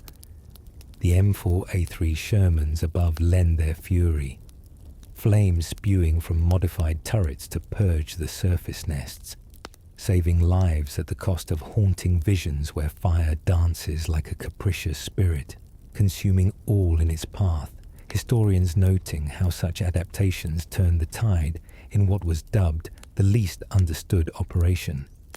Yet the irony lingers in the aftermath, how tools of salvation birth spectres that haunt the quiet hours, blending the line between deliverer and destroyer in the island's unfeeling forge. Amid the cleared debris of a bunker, where the walls still radiate heat like embers of a dying star, you encounter a survivor, a Japanese soldier slumped in the corner, uniform singed and eyes hollowed by the same exhaustion that mirrors your weary frame. His presence a sudden bridge across the chasm of enmity. In the flickering light of a lantern, you extend a cigarette from your ration pack, the match striking with a hiss that cuts the silence, flame blooming between you like a fragile truce forged in shared smoke. He accepts with a nod, inhaling deeply, as if drawing sustenance from the ritual itself, the curl of grey tendrils rising like unspoken confessions, evoking a wry contemplation on how desperation alchemizes foes into fleeting kin, turning the subterranean divide into a mirror where humanity flickers amid the absurd intimacy of survival. The quirk surfaces then, in a ruined structure nearby, a scorched piano leaning against a collapsed wall, its keys half melted like wax from a forgotten candle. Yet you sit and press a few, the discordant notes rising as a lullaby twisted by fire, a jest against the carnage that lightens the soul's burden, born from the quiet irony that music persists even in ruins, mocking the silence with its defiant chime. The blending deepens in these moments, where sides dissolve like ink in water, the prisoner's gaze meeting yours without malice, a silent acknowledgement of the shared toll exacted by this volcanic hell, where bunkers become tombs for dreams and duties alike. Historians argue the missteps, whether intelligence failed to grasp the entrenchment's depth or marine resolve, with flamethrowers reshaped the narrative at costs that scarred generations. But you carry the encounter forward, the cigarette's ember a talisman against the void, transforming the brood of isolation into a quiet reverence for the unyielding threads that bind across divides. Breathe through the haze now, letting the smoke dissipate like illusions, paying homage to the spirit that endures beyond the stone's embrace. The operation grinds onward, bunker by bunker claimed through fire's unrelenting kiss, the island shuddering under the weight of progress, where each cleared space reveals the cost etched in ash and echo.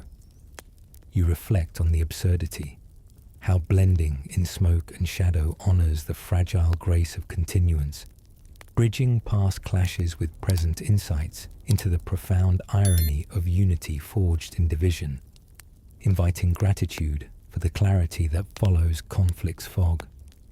The gorge lies ahead, its bloody moniker of foreshadowing, yet you stride into it, the lullaby's notes lingering like a wry echo, a testament to the human quirk that finds melody in the madness. Honoring the resilient across the inexorable tide, the atoll appears on the horizon like a low-slung mirage, a string of coral beads scattered across the Pacific's vast indifference, where Tarawa beckons in November 1943 as the next leap in a chain of assaults that hop from speck to speck, each one a stepping stone etched with the promise of progress and the shadow of erasure. You clamber into the landing craft, its metal hull vibrating under the diesel growl, like a reluctant beast roused from slumber, the waves slapping against the sides with rhythmic insistence that mocks the calm before the inevitable plunge. The strategy was island hopping, bypassing fortified strongholds to seize key points, a chess game across oceans where admirals move pieces from distant boards, yet you feel the weight in the craft's sway, each swell a reminder that the sea cares little for plans, swallowing ambitions with the same ease it cradles debris. Historians would later murmur over the reefs, debating whether their treacherous shallows were underestimated in the rush to secure Betio's airfield, turning a 3-day operation into bloody Tarawa, with 1,000 dead in 76 hours. But you grip the rail, whispering to the craft like an old confidant, "Come on, girl, just one more run." A quirk born from the quiet irony that, in this floating coffin, machinery becomes kin, its engine hum a lullaby against the roar of what awaits, linking the craft's laboured push through the chop. The reef rises unseen beneath, a submerged barrier that snags the hull with a grinding halt, stranding you short of the beach in water chest deep, and laced with the sting of salt that bites into cuts like accusatory fingers. The ramp drops with a clang, and you wade forward, the current tugging at your legs like the grasp of forgotten regrets. Machine gun fire stitching the waves into froth that blooms red around comrades who falter mid-stride, their forms sinking like offerings to the tide. The assault was meant to be surgical, but the reefs, those coral spines ignored in reconnaissance, turned the landing into a slaughter, craft beached like whales on a hostile shore, exposing men to enfilade from pillboxes that spit death with mechanical precision. You scramble ashore, sand clinging like guilt, the quirk persisting as you pat the craft's side in parting, its hull warm under your palm like a faithful steed left behind, a wry reflection on how desperation anthropomorphizes the inanimate, forging bonds with steel to ward off the isolation of flesh against fire. The beach becomes a charnel strip, bodies strewn like discarded puppets with strings severed by the unseen, where the Japanese defenses, dug into coconut logs and concrete, exact a toll that historians attribute to the underestimation of those reefs, which forced a wade under withering fire, claiming lives in waves that mirrored the sea's rhythm. You push inland, rifles slick with seawater, the air thick with cordite's bitter haze that coats your tongue like the residue of broken promises. And the hallucinations creep in then, born from fatigue that piles like unseen sediment after days adrift in the craft's confines. The sand shifts into mirages, faces of the fallen flickering at the periphery, whispers from the waves that sound like lost orders, the mind's weary jest turning exhaustion into ethereal companions that mock the boundary between wakefulness and delirium. Linking the chaotic advance, you clear a bunker with grenades tossed like hasty confessions, the blast reverberating through your bones like a judgment rendered, and in the smoke's embrace, a subtle musing surfaces on how Chaisankam Xusi sets in, the numbing a shield against the U-brood of loss, where each casualty blurs into the landscape, a wry concession that in this bloody ballet, detachment becomes the true armor.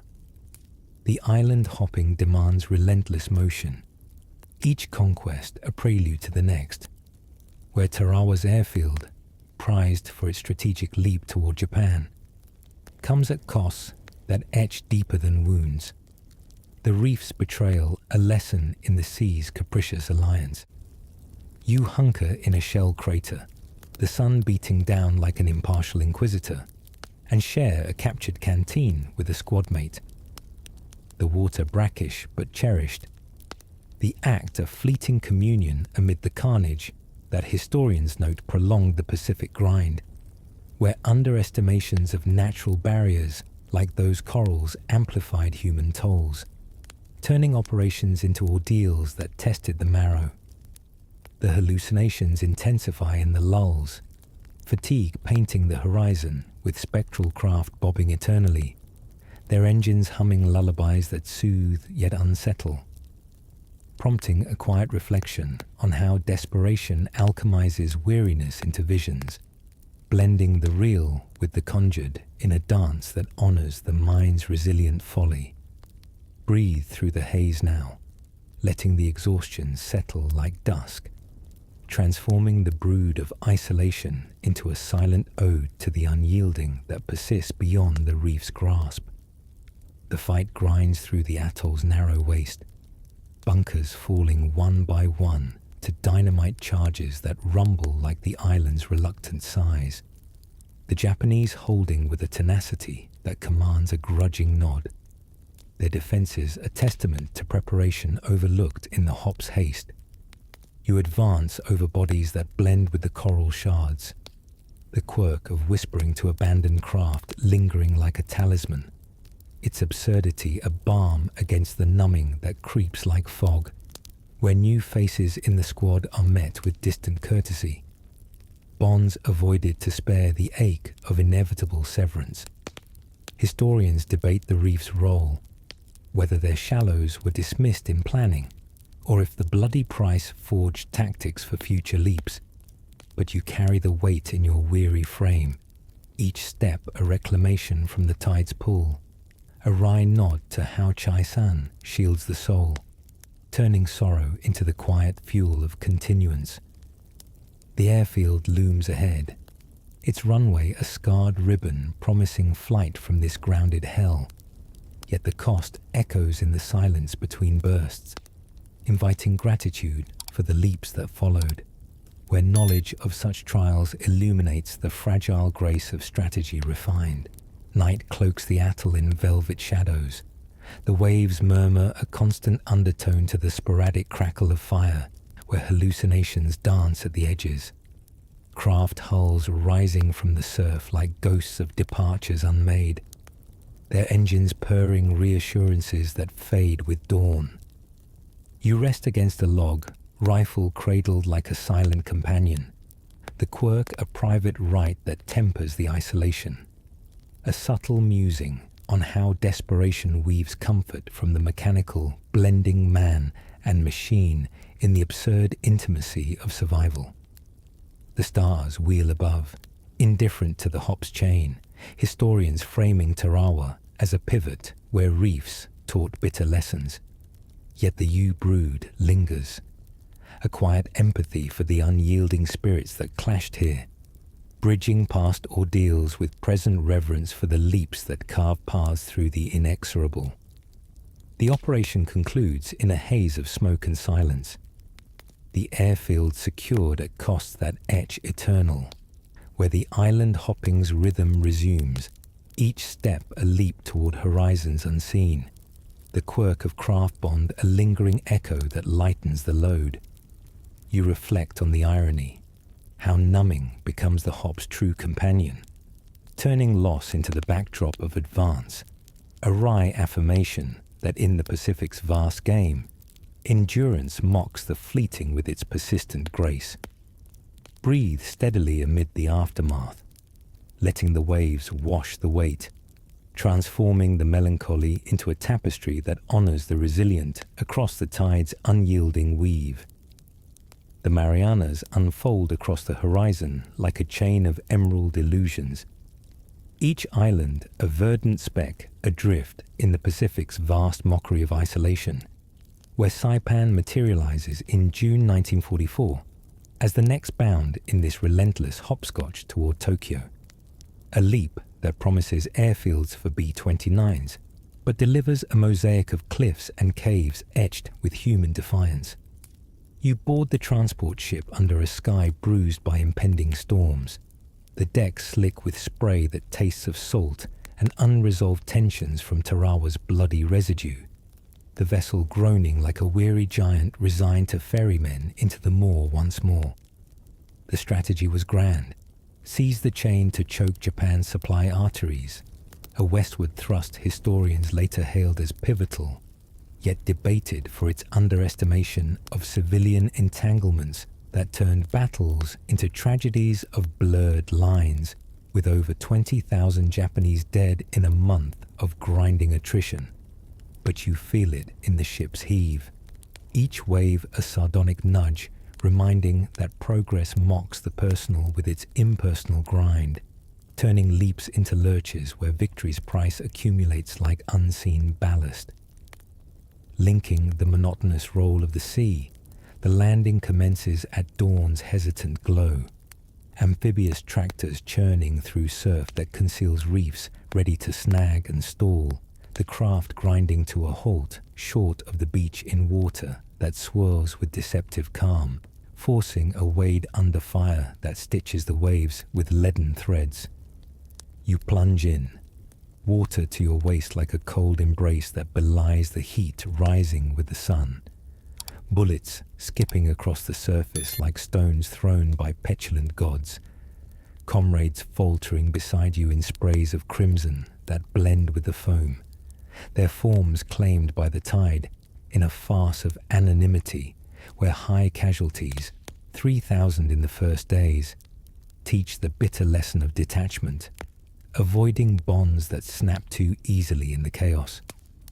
The beach is a slaughter pen, pillboxes spitting from cliffs like venom from hidden orifices, and you scramble to cover, sand burrowing into your skin like insistent secrets, the quirk of murmuring to the abandoned craft lingering like a half-forgotten prayer, its hull a silent witness to the absurd intimacy of man and machine in the face of dissolution.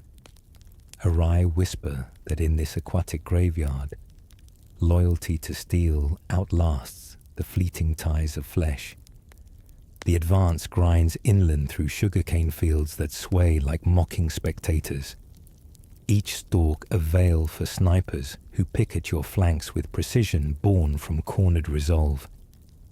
The air thick with the sweet rot of crushed vegetation mingled with gunpowder's acrid bite, turning breaths into labored sips of tainted essence.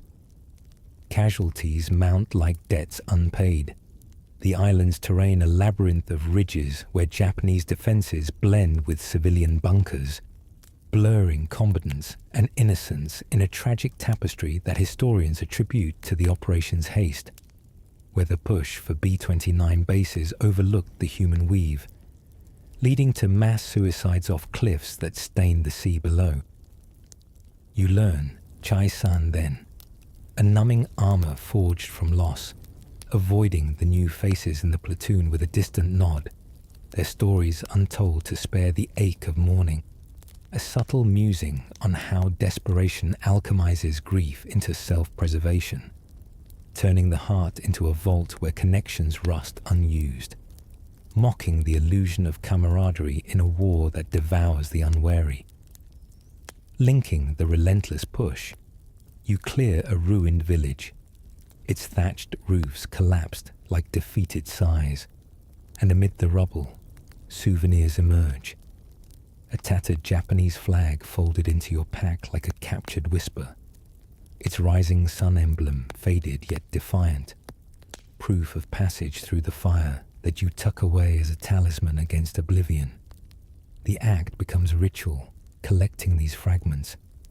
A samurai's sword pried from a bunker wall, its blade notched like a ledger of encounters, or a photograph from a fallen soldier's pocket, faces smiling in pre-war innocence that now serve as mementos of survival, badges worn not on the chest, but in the soul's hidden compartments.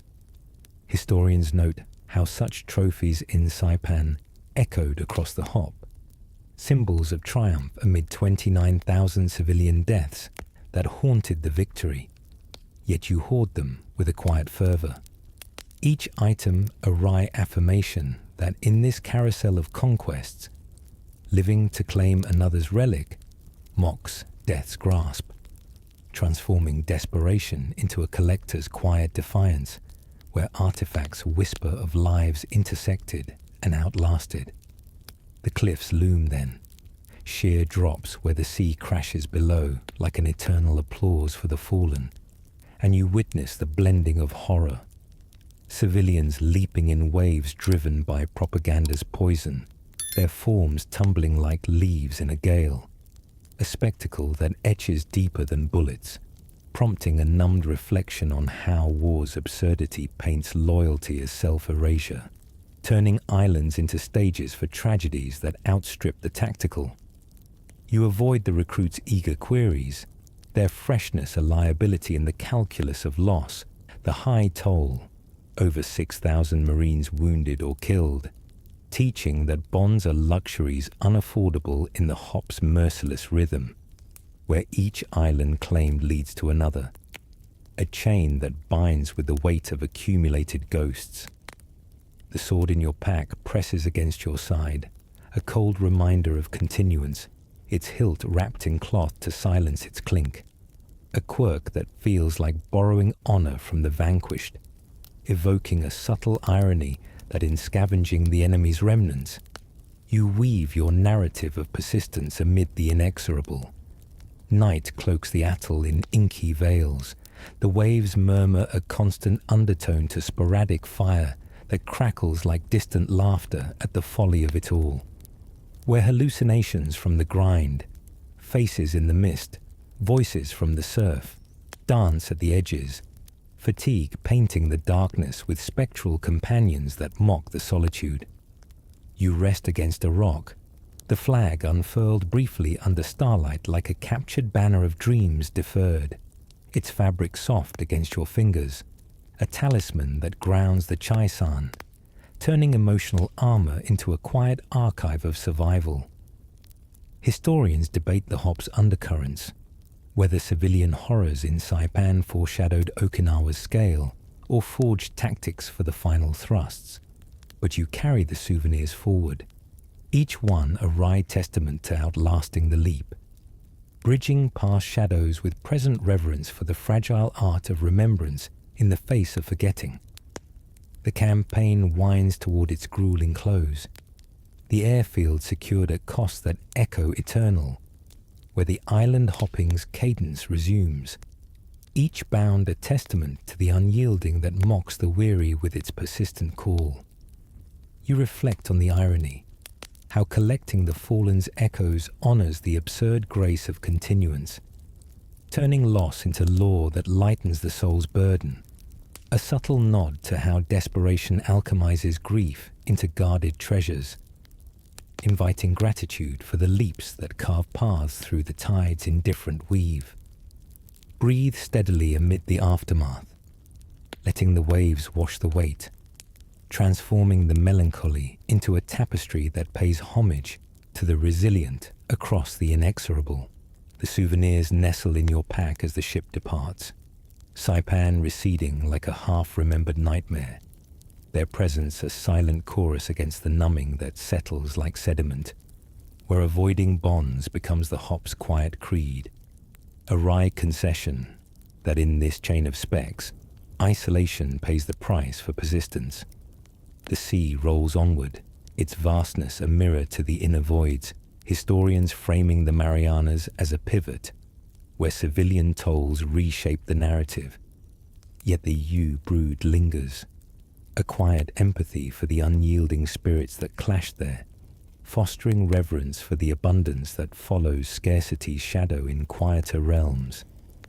The Ryukyu chain unfurls across the sea like a necklace of jagged pearls, each island a bead strung on the thread of imperial fate, where Okinawa materializes in April 1945 as the final doorstep to Japan's sacred soil, a verdant bastion turned into a mosaic of trenches and tears under the weight of impending doom.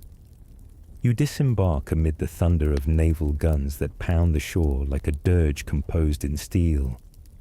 the landing craft beaching on sands that shift like the sands of hourglasses running low, the air alive with the ozone tang of explosions and the underlying whisper of rain-soaked earth that promises mud as faithful as regret. The assault was dubbed Iceberg, an ironic moniker for a campaign in subtropical swelter, where planners envisioned a swift seizure to stage the invasion of the homeland.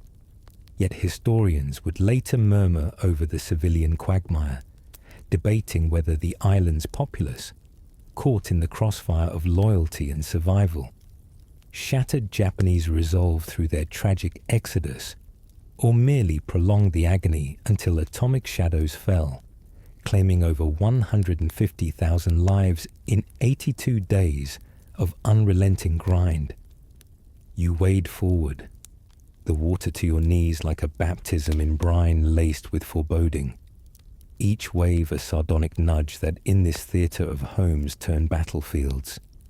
The line between combatant and bystander dissolves like ink in storm-tossed seas, a wry reflection on how war mocks distinctions with its indiscriminate brush, linking the initial barrage that craters the landscape into lunar desolation.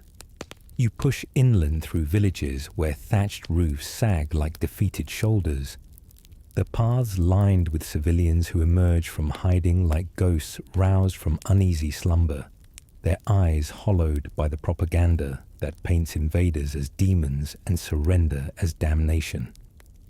The fighting erupts in pockets, not grand clashes but intimate horrors where bunkers disgorge defenders who blend with the populace, forcing split-second judgments that historians attribute to the Ketsugo plan's fanaticism, turning homes into fortresses and families into shields, with kamikaze planes diving like avenging spirits to sink 30 ships in suicidal arcs that illuminate the night in fiery requiems.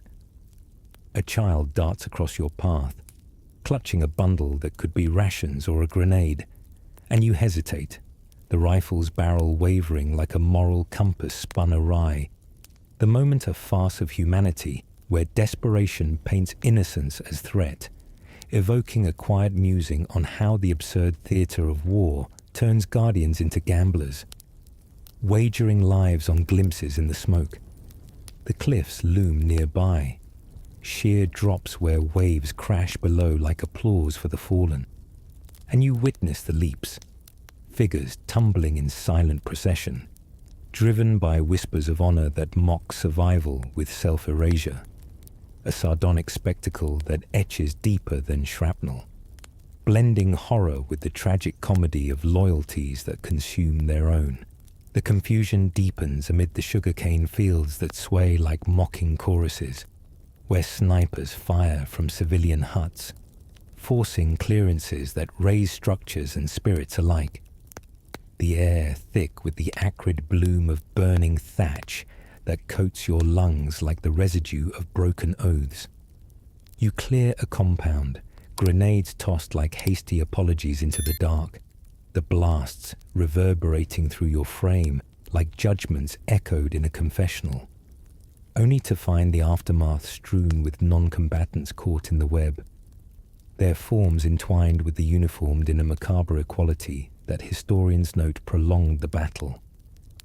As civilians, over 100,000 pressed into labor or flight, became unwitting pawns in a defense that sacrificed the island's heart to delay the inevitable. The kamikaze swarm overhead, planes plummeting like fallen stars trailing fire, their impacts on the fleet sending plumes that rise like accusatory fingers pointing to the sky's betrayal, sinking vessels with crews who vanish into the depths, an ironic ballet where aerial desperation mirrors the ground's grim farce, prompting a subtle reflection on how such spectacles turn valor into vanity, blending sides in the shared absurdity of annihilation's embrace. You tally the days survived with notches on your helmet strap, a quirk that feels like counting breaths in a vacuum. Each mark a sardonic tick against fate's ledger, born from the quiet irony that in this civilian quagmire, endurance mocks the tally with its relentless addition. Linking the grinding advance through ridges honeycombed with caves, you encounter the blending in a ruined shrine, where a captured defender shares a glance that transcends uniforms, his whispered resignation a mirror to your weariness. The act of offering water from your canteen a fleeting truce that mocks the divide with its simple humanity. The cliffs claim more as the push intensifies, families leaping in waves driven by tales of monstrous invaders, their silhouettes against the sky like leaves caught in an updraft of despair. A tragic comedy where propaganda's poison turns survival into spectacle. Historians debating whether this mass dissolution broke the imperial will or merely hardened it toward the atomic horizon that loomed unseen. The tally grows on your helmet, each notch a wry affirmation that living tallies the cost in absences, turning detachment into a shield where new bonds are shunned like curses. The high toll, over 12,000 Marines lost, painting friendship as folly in the hop's merciless cadence, evoking a quiet musing on how desperation alchemizes isolation into instinct, blending the living with the spectral in the island's unfeeling forge. The kamikaze persist. Their dives are nocturnal fireworks that illuminate the fleet in bursts of irony, planes crumpling against hulls like paper lanterns extinguished in rain, sinking 30 vessels in a farce of self-immolation that historians frame as the death throes of a strategy stretched thin. Yet you witness from the shore, the explosions blooming like distant flowers of folly, their light casting long shadows over the civilian exodus that stains the cliffs red below.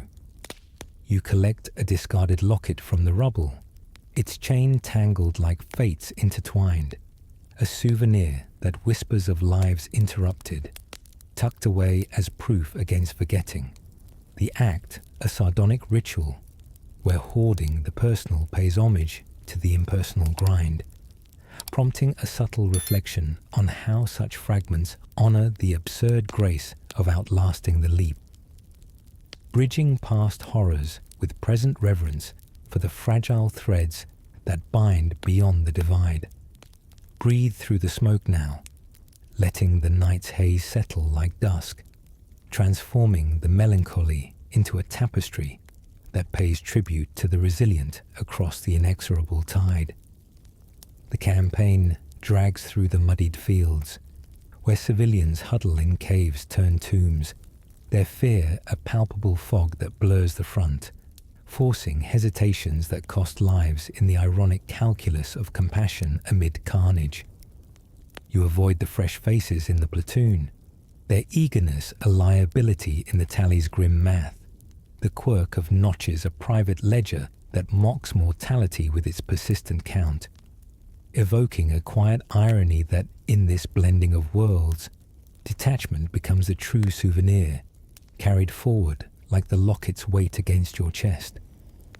Historians may pass the civilian toll, weighing whether it hastened surrender or prolonged the bomb's shadow, but the brood lingers, a silent empathy for the unyielding spirits entangled here, fostering gratitude for the leaps that followed, where knowledge of such mergers illuminates the profound cost of lines redrawn in blood. The cliffs stand sentinel as the push nears end, their edges scarred by leaps that echo eternal, where the island's heart, once pulsing with blended lives, now lies stilled under the sky's impartial gaze. You reflect on the farce, how desperation weaves truces in water shared and lockets claimed, turning the hop's chain into a necklace of ironies that lightens the soul's burden with its dark humor. A subtle nod to how Chaisan shields the weary, inviting reverence for the abundance that follows scarcity's shadow in quieter realms. The tally is complete for now, the helmet strap a scarred chronicle. Breathing pays homage to the persistent grace that mocks the fleeting with its unyielding weave. The atomic whispers arrive not as thunder, but as distant echoes carried on the wind, faint rumors filtering through the radio static like ghosts murmuring from a horizon you cannot see, their shadows falling over Okinawa's scarred fields in August 1945, where the island's agony stretches into an 82-day requiem that ends not with a bang, but with a sudden, hollow quiet. You trudge through the muddied valleys, the air heavy with the metallic aftertaste of rain and cordite, where the cliffs stand as silent sentinels to the leaps that claimed thousands, civilians tumbling like autumn leaves driven by a propaganda gale that painted surrender as a fate worse than the void below, their forms vanishing into the sea's indifferent maw in a tragic farce where loyalty devours its children. The battle was meant to be the prelude to invasion, a doorstep kicked open for the homeland's fall. Yet historians would later sift through the ashes, debating whether this mass dissolution, over 150,000 civilian souls scattered like confetti in a storm, shattered the imperial spine or merely delayed the inevitable until Enola Gay's payload rendered all resolve moot, turning the war's crescendo into an abrupt silence that mocked the drawn-out symphony of suffering. You pause amid the ruins of a village, rifle slung like a weary appendage, and finger the tally marks on your helmet strap, each notch a sardonic tick against the calendar of endurance, a quirk that counts not victories but mere continuances. Born from the quiet irony that in this blending of fronts and homes, living becomes a jest played on death's patient ledger, linking the relentless patrols through cane fields that sway like mocking choruses to the unseen drumbeats. You clear another cave, grenades rolling into the dark like hasty apologies for the intrusion, the blasts compressing the air into waves that rattle your frame like judgments echoed in a forgotten hall, only to reveal families huddled within, their fear a palpable fog that blurs the rifle's aim and turns soldiers into reluctant arbiters of fate's cruel lottery. The kamikaze had ceased their dives, those aerial harbingers plummeting like fallen angels to claim ships in fiery embraces. But the ground's horror persists in the missteps. A child's cry cut short by crossfire, an elder's gaze meeting yours in silent accusation before the chaos claims them, blending combatant and bystander in a macabre equality that historians attribute to the Ketsugo Doctrine's fanatic grip, sacrificing the island's heart to prolong a war already tilting toward eclipse. The atomic news trickles in like a rumor from another world. Hiroshima and Nagasaki erased in flashes that dwarf the sun. There yields a cosmic punchline to the drawn-out punch of trench warfare, prompting a subtle musing on how desperation alchemizes innovation into apocalypse, turning the hops chain into a noose that tightens with each technological jest, where bombs mock the infantry's slog with their effortless erasure. The end comes suddenly, not with fanfare, but with a radio crackle that announces surrender like a stage curtain dropping mid-act, leaving the performers frozen in their poses amid the mud and mist, the island's pulse slowing to a hush, where gunfire's echoes fade into the wind's indifferent sigh. You sit on the deck of a returning ship, the sea rolling beneath like a vast, undulating shroud, clutching your rifle unconsciously even as the waves whisper of peace, its weight a quirk that lingers like a habit etched too deep, a sardonic remnant of vigilance in a world abruptly devoid of targets, born from the quiet fast that survival imprints reflexes that outlast the threat. The cliffs recede on the horizon, their edges scarred by leaps that historians debate as breaking points. Did the civilian toll, with families driven to edges by tales of monstrous invaders, fracture the resolve or harden it toward the bomb's inevitability, where atomic fire claimed over 200,000 in instants, that rendered Okinawa's grind a prelude to punctuation.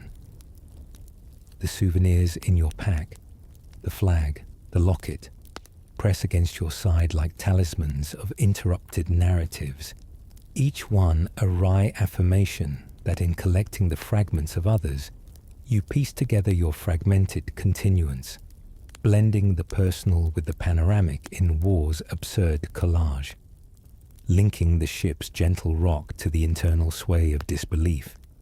You gaze at the stars wheeling above, their distant flicker a mocking reminder of scales beyond the human, where the bomb's legacy looms like a cosmic jest that ends empires with a flash, turning the Pacific's hopscotch into a leap over abysses that swallow whole cities.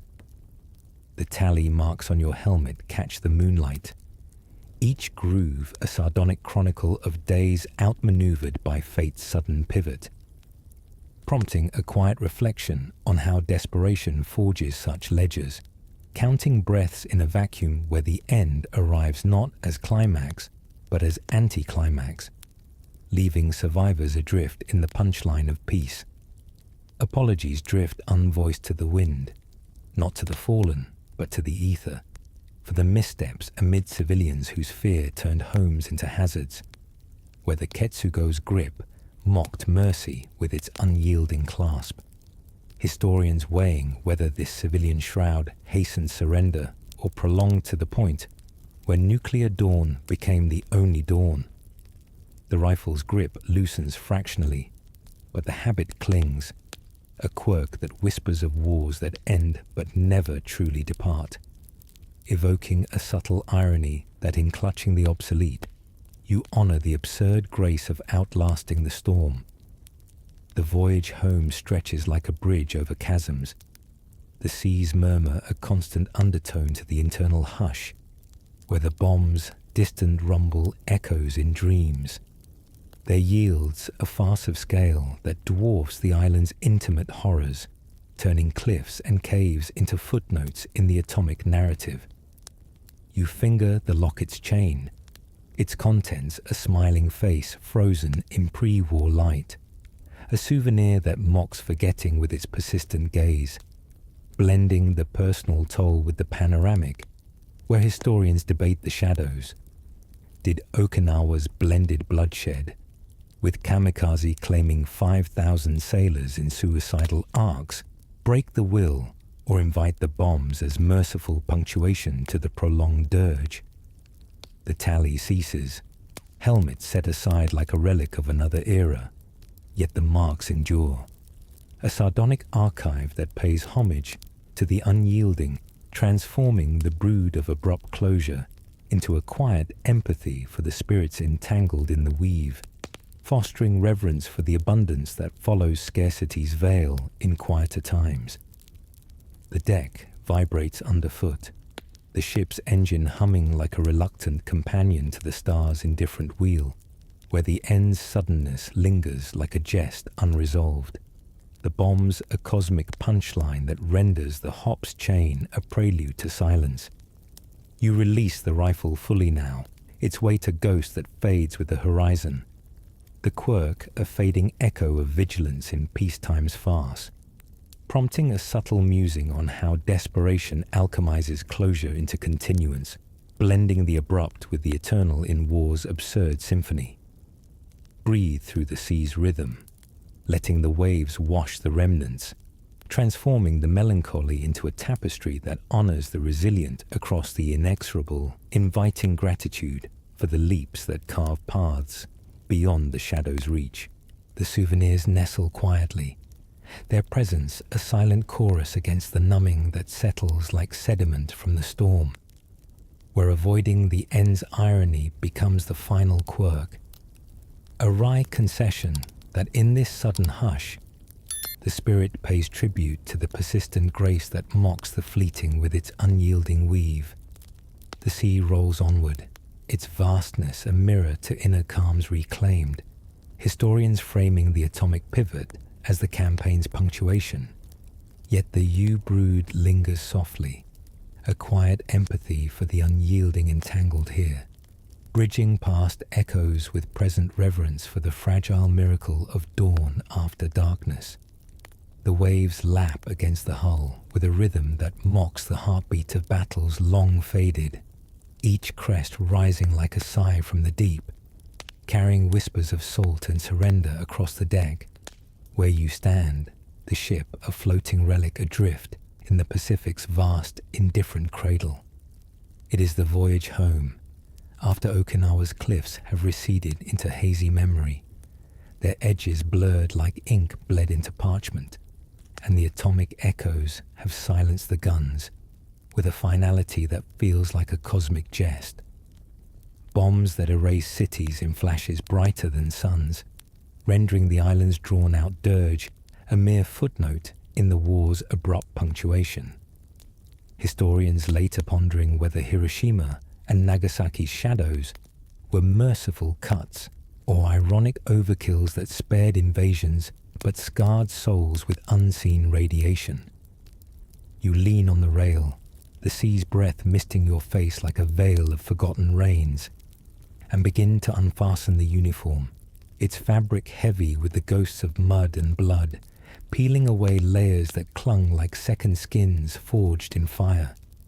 Each button a wry concession to the absurdity of shedding the war as if it were mere clothing, when the stains run deeper than dye, etched into sinew and shadow alike. The wind tugs at the cloth, carrying it away in folds that billow like defeated flags, and you stand exposed, the cool air a tentative caress against skin that remembers the tropical blaze, a subtle musing on how vulnerability mocks the armored self, turning nakedness into a punchline for the soul's persistent armor, linking the gentle rock of the vessel to the internal sway of disbelief. You gaze at hands that once gripped rifles with unyielding fervor, now trembling slightly in the open air, their calluses a map of campaigns hopped from atoll to atoll, where each leap claimed pieces left behind, fragments of youth scattered like souvenirs in the sand, the locket and flag in your pack mere trinkets compared to the intangible losses that linger like echoes in empty chambers. The waves continue their monologue below, crashing with a persistence that satirizes the war's relentlessness, foaming white against the hull like laughter at the folly of men who thought steel could conquer the sea's eternal jest, where kamikaze dives and civilian leaps blend into a tragic comedy of self-immolation, historians debating if Okinawa's blended bloodshed, with families driven to edges by imperial whispers, hastened the surrender or invited the bombs as ironic saviors, sparing millions by claiming hundreds of thousands in instants that dwarfed the island's grind. You let the uniform drop to the deck, its weight a discarded burden that pools like shed skin. The act a sardonic ritual of rebirth where stripping away the martial husk reveals the boy beneath, unaltered yet utterly transformed, a quiet reflection on how desperation alchemizes armor into illusion, turning the clad warrior into a naked survivor adrift in peacetime's mocking calm. The sea's hush envelops you then, waves vouchsafing secrets in their undulating cadence, each swell a breath that mirrors your own, slow and measured against the night's velvet drape, where stars prick the sky like distant pinholes in a blackout curtain, leaking light from realms untouched by the hop's chain. Sleep eludes at first, the bunk swaying like a cradle rocked by indifferent hands, memories surfacing like flotsam, cliffs alive with tumbling forms, kamikaze blooming in fiery petals. The tally marks a ledger of days mocked by the bomb's swift erasure. Historians noting how the Ketsugo's fanatic grip prolonged the island's torment until nuclear fire provided the punchline. A farce of scale that ended empires with whispers louder than screams. You trace the scars on your arms, faint lines that map the fever's grip and shrapnel's kiss.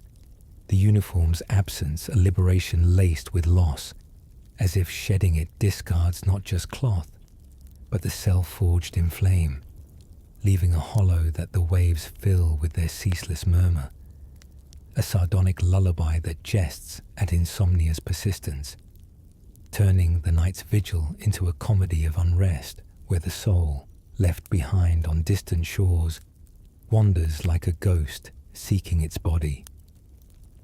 Breathe through the sway now, letting the sea's rhythm seep in, transforming the brood of disconnection into a quiet communion with the unyielding tide that carries all forward, indifferent yet eternal. Linking the deck's creak to the internal hush, you lie awake briefly, the souvenirs pressing against your side like talismans of interrupted tales, their presence a wry archive of continuance amid the abrupt hush that followed the bombs, where the war's symphony cut mid-note, leaving performers adrift in the punchline of peace. The atomic yield, a force that leveled cities in blinks, mocks the infantry slog with its effortless finale, historians debating if Okinawa's civilian shroud, with leaps that stained the sea, broke the will or invited the merciful overkill that spared invasions at the cost of radiant ghosts. Yet the irony lingers in the quiet hours, how desperation forges such endings, blending the drawn-out with the instantaneous, in a cosmic farce that turns warriors into wanderers overnight. Sleep creeps in then. The wave's cadence a hypnotic jest that lulls the vigilant, the bunker cradle where the boy's hands, no longer clenched, unfold like petals after storm. A subtle musing on how the soul's return is a slow thaw, melting the war's ice with peacetime's reluctant warmth, inviting gratitude for the hush that follows clamor's shadow.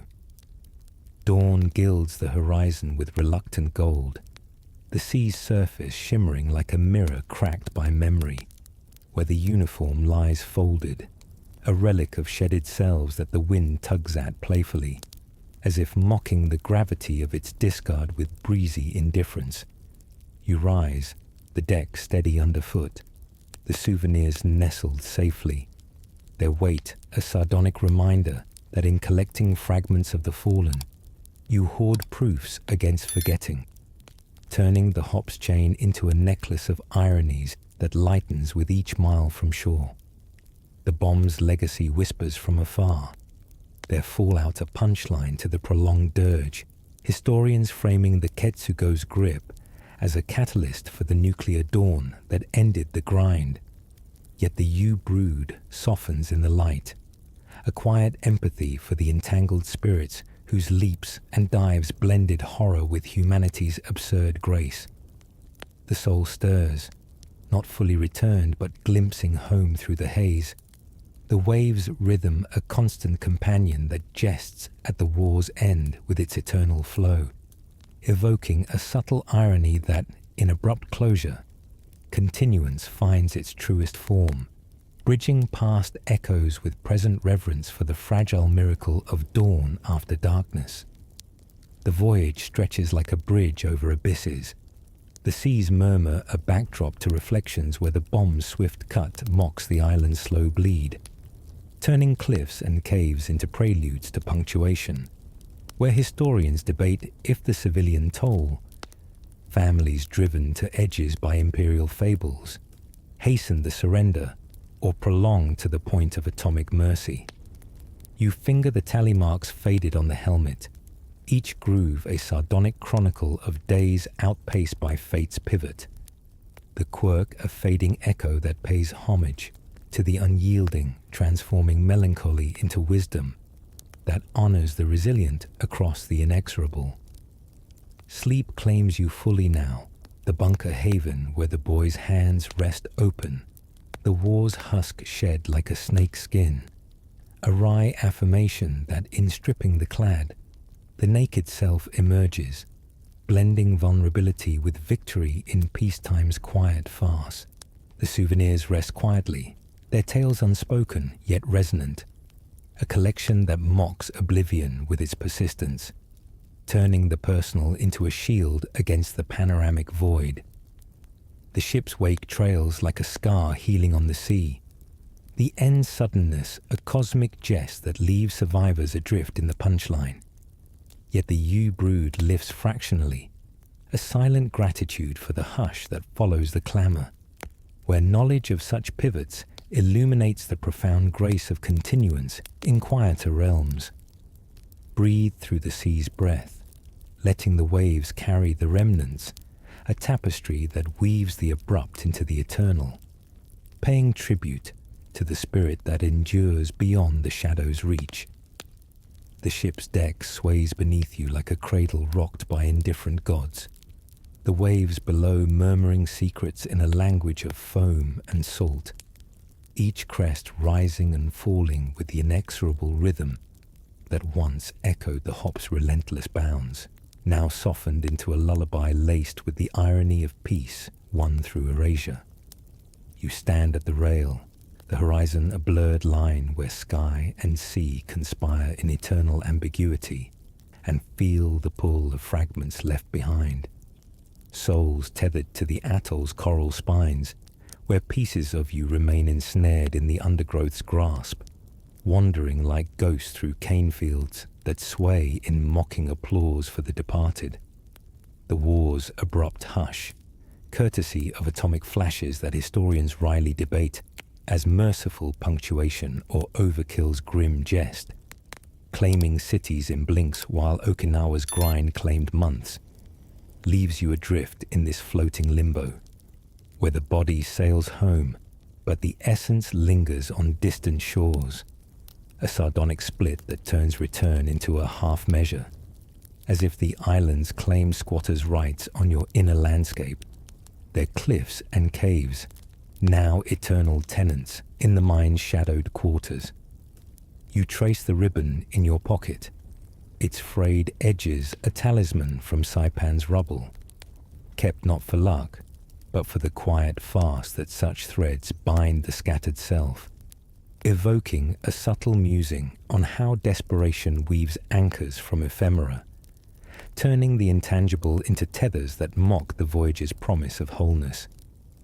Linking the sea's gentle mockery to the internal drift, you descend to the bunk, the narrow berth, a coffin-like confine that echoes the foxhole's embrace, where sleep once came in snatches guarded by the rifle's cold vigil, now elusive in the absence of threat, as if the mind, habituated to peril's drum, stumbles in the silence like a dancer bereft of music. The soul's absence manifests in the nights, where dreams replay the leaps from cliffs, figures tumbling like confetti in a tragic parade, driven by imperial fables that painted invaders as monsters, their plummet a sardonic bow to loyalty's lethal logic. Historians noting how such spectacles, with over 150,000 civilian echoes staining the Ryukyus, perhaps hastened the surrender, or merely invited the bombs as ironic liberators, sparing invasions at the cost of radiant ghosts that haunted the victors more than the vanquished. You hum a lullaby half-remembered from the jungle's chorus, its melody twisted by black humor into a dirge for the parts left behind, the notes floating like smoke from a fire long extinguished, a quirk that fills the void with sound, as if melody could summon the wandering essence back from the atoll's grip, prompting a quiet reflection on how desperation alchemizes song into summons, blending the melodic with the melancholic in the absurd quest for reunion. The difficulty of sleep deepens in these rolling confines. The bunks sway a parody of the wave's cradle that once lulled patrols into uneasy repose, now stirring visions where the soul roams the island's verdant hells, through Tarawa's bloody reefs and Peleliu's honeycomb tombs, gathering fragments like a collector of lost causes, each step a sardonic shuffle through memories that refuse repatriation. The body rests, but the essence wanders, tethered to the cliffs where families leaped in waves, their descent a farce of faith that mocked survival with self-inflicted flight. historians debating if this civilian shroud broke the imperial will or prolonged the dirge until atomic fire provided the punchline, turning the Pacific's chain into a noose loosened by unthinkable yields. You clutch the ribbon tighter in the dark, its texture a tactile jest against insomnia's persistence, humming the lullaby to ward off the spectral parade, the melody a bridge across the divide where the boy you were merges with the survivor you became, evoking a subtle irony that in this schism, sleep becomes the ultimate souvenir, hoarded against the night's greedy claim, transforming the you-brood of disconnection into a quiet communion with the unyielding fragments that persist beyond the voyage. Linking the bunk's creak to the soul's restless roam, you rise in the pre-dawn hush, the deck slick underfoot like the mud of forgotten fields, and gaze at hands that bear the marks of grips long released, the calluses from rifles, the faint scars from thorns that once seemed eternal foes, now relics of a self partially marooned on those specks where the hop's chain snapped shut. The difficulty eases fractionally with the light, sleep claiming fitful hours where dreams blend the island's chaos with the sea's calm, the soul's wanderings painted in hues of black humor, cliffs laughing in silent plunges, kamikaze blooming like misguided fireworks. The tally marks a ledger of jest against fate's capricious end. Historians argue the Pacific's toll shaped modern shadows, where civilian entanglements in Okinawa foreshadowed ethical quagmires in later conflicts. Yet the irony lingers in the quiet hours, how the bomb's swift cut mocked the grind's prolongation, turning desperation into a forge for uneasy pieces that leave souls adrift, prompting a quiet musing on how such splits honor the absurd grace of partial returns, blending the marooned with the moored in the voyage's sardonic weave. The ship's hum vibrates through the hull like a distant heartbeat, the wave's cadence a constant undertone to the internal reconciliation, where the soul's lingering on distant shores becomes a talisman of depth, the ribbon a thread that tugs gently at the wandering essence, coaxing it back with the lullaby's twisted notes. Sleep deepens as the miles accumulate, the difficulty a fading echo of the island's claim, where the boy's hands unclench in repose, the uniform's husk long shed, but its imprint a sardonic scar that fades with time's indifferent balm. Historians may pass the Ketsugo's grip, weighing if the civilian leaps, families driven to edges by fables of monstrosity, hastened the atomic dawn or invited it as merciful overkill, but the you-brood softens in the light, a silent empathy for the entangled spirits whose plummet blended horror with humanity's dark comedy, fostering reverence for the abundance that follows scarcity's veil in quieter realms. The voyage stretches like a bridge over abysses once leaped, the sea's murmur a backdrop to reflections where the bomb's legacy looms like a cosmic punchline, ending empires with whispers louder than screams, turning the hop's chain into a noose loosened by unthinkable yields. You hum the lullaby under your breath, the melody a quirk that fills the bunk's confines, its notes a sardonic summons for the soul's return, evoking a subtle irony that in this gradual thaw, sleep becomes the true conquest, claimed from the jaws of unrest. The ribbon rests against your chest, its presence a quiet jest against forgetting, blending the marooned with the homeward, inviting gratitude for the leaps that carve paths beyond the shadow's reach, where knowledge of such schisms illuminates the profound grace of wholeness reclaimed.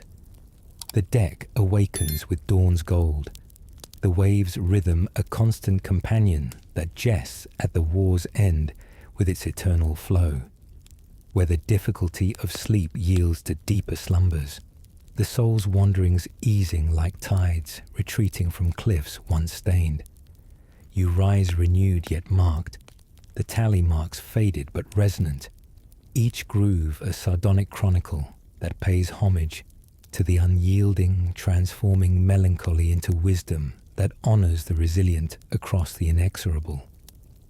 The souvenirs whisper from the pack, their tales a blending of past and present, a wry affirmation that in collecting the fragments, you reclaim the scattered, turning the voyage into a tapestry where desperation's alchemy reveals the absurd beauty of return. Sleep claims you fully as the stars wheel, the bunker haven where the boy's hands rest open, the war's husk a memory mocked by the sea's indifferent hush, evoking a quiet reflection on how the soul's lingering becomes a gift, bridging the island's claim with home's embrace, fostering empathy for the unyielding spirits that echo through time's quiet weave. The fire crackles softly now, its embers glowing like distant stars fallen into a hearth of ash, casting flickering shadows that dance across the barn's weathered beams, where the quiet finally settles like a blanket woven from the threads of exhaustion and uneasy truce.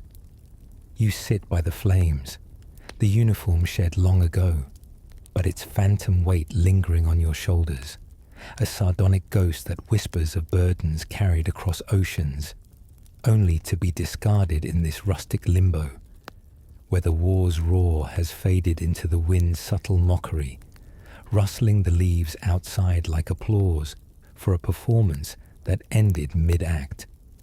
The atomic finale, those twin flashes over Hiroshima and Nagasaki that historians wryly dub the merciful monsters, erasing cities in blinks while sparing the invasion's predicted million-dead slaughter, hangs in the air like a cosmic punchline, turning the Pacific's grind into a prelude that mocked the infantry's sweat with effortless apocalypse. Yet you feel the irony in your bones, how desperation birthed such gods from labs, blending salvation with horror in a farce that leaves survivors pondering if peace is just war's sly encore, performed in silence. Breathe into the warmth now, letting the fire's glow seep through the chill, transforming the brood of what was left behind into a quiet ember of continuance, where each spark pays homage to the unyielding that flickers beyond the dark. Linking the hearth's gentle hiss to the internal hush, you gaze at hands that once clenched rifles with unyielding fervor, now open and idle, their palms mapped with lines that traced not just campaigns, but the subtle fractures where the boy you were splintered into the man who returned, fragments scattered across atolls like souvenirs misplaced in the hop's chaotic shuffle. The soul's lingering on those distant shores becomes a sardonic companion, wandering through Peleliu's honeycomb tombs, or Tarawa's bloody reefs in dreams that visit like uninvited guests. Their visits a jest against repose where sleep arrives fitful, haunted by cliffs alive with tumbling forms, civilians leaping in tragic ballet driven by imperial fables that painted invaders as demons, their descent a farce of faith that historians debate as the breaking point. Did it shatter resolve, or merely invite the bombs as ironic liberators, sparing further grinds at the cost of radiant ghosts that haunted victors more than the vanquished? The quirk of humming lullabies from the jungle's chorus persists, notes twisted by black humor into dirges for the marooned essence, a melody that fills the barn's quiet with ironic harmony, evoking a subtle musing on how desperation alchemizes song into summons, coaxing the wandering back with threads of melody that mock the silence's grip, blending the melodic with the melancholic in the absurd quest for wholeness reclaimed. The barn's rafters creak like old bones settling after a long march, the wind outside a constant undertone that carries echoes of waves crashing on forgotten beaches, where the soul's absence manifests in the difficulty of rest. the mind adrift like a craft beached on reefs underestimated in the rush, painting nights with spectral companions that dance at the edges, faces from the fallen, whispers from the cliffs, a tragic comedy where loss mocks the living with its persistent presence.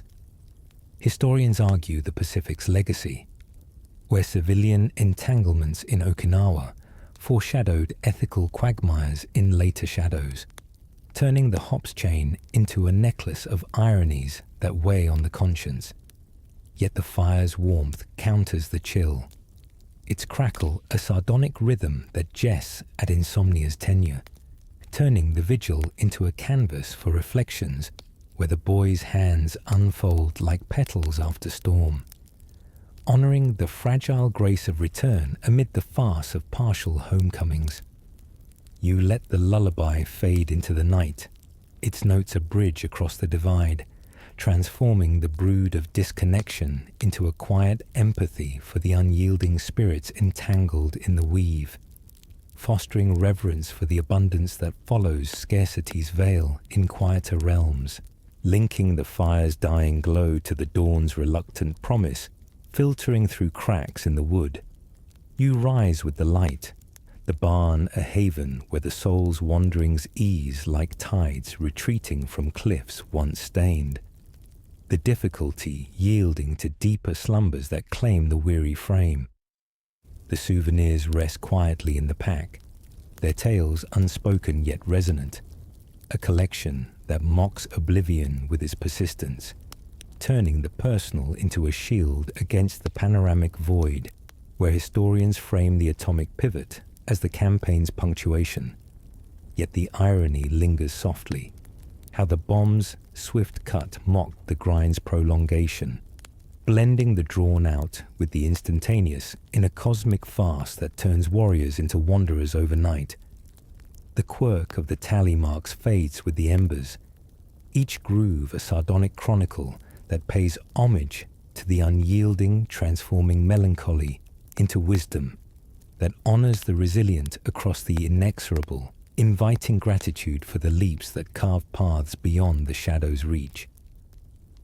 The morning air stirs fresh, carrying the scent of pine and dew like a balm for the etched scars, where the soul's lingering becomes a gift, bridging the island's claim with home's embrace, evoking a subtle irony that in this schism, sleep becomes the true conquest, claimed from the jaws of unrest. The barn's quiet envelopes like a shroud turn cloak, the fire's ashes a testament to flames that burn and fade, turning desperation into a forge for uneasy pieces that leave souls adrift yet anchored in the absurdity of continuance.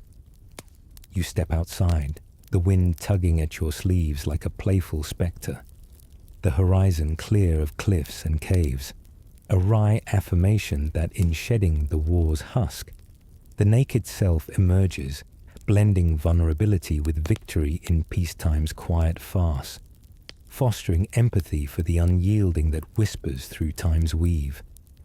The path ahead winds through fields untouched by the hop's chain, the souvenirs a silent chorus that lightens the stride, their presence a blending of past and present, where the yew brood lifts fractionally, a quiet gratitude for the hush that follows clamor's shadow, illuminating the profound grace of wholeness in realms where knowledge of trials pays tribute to the resilient.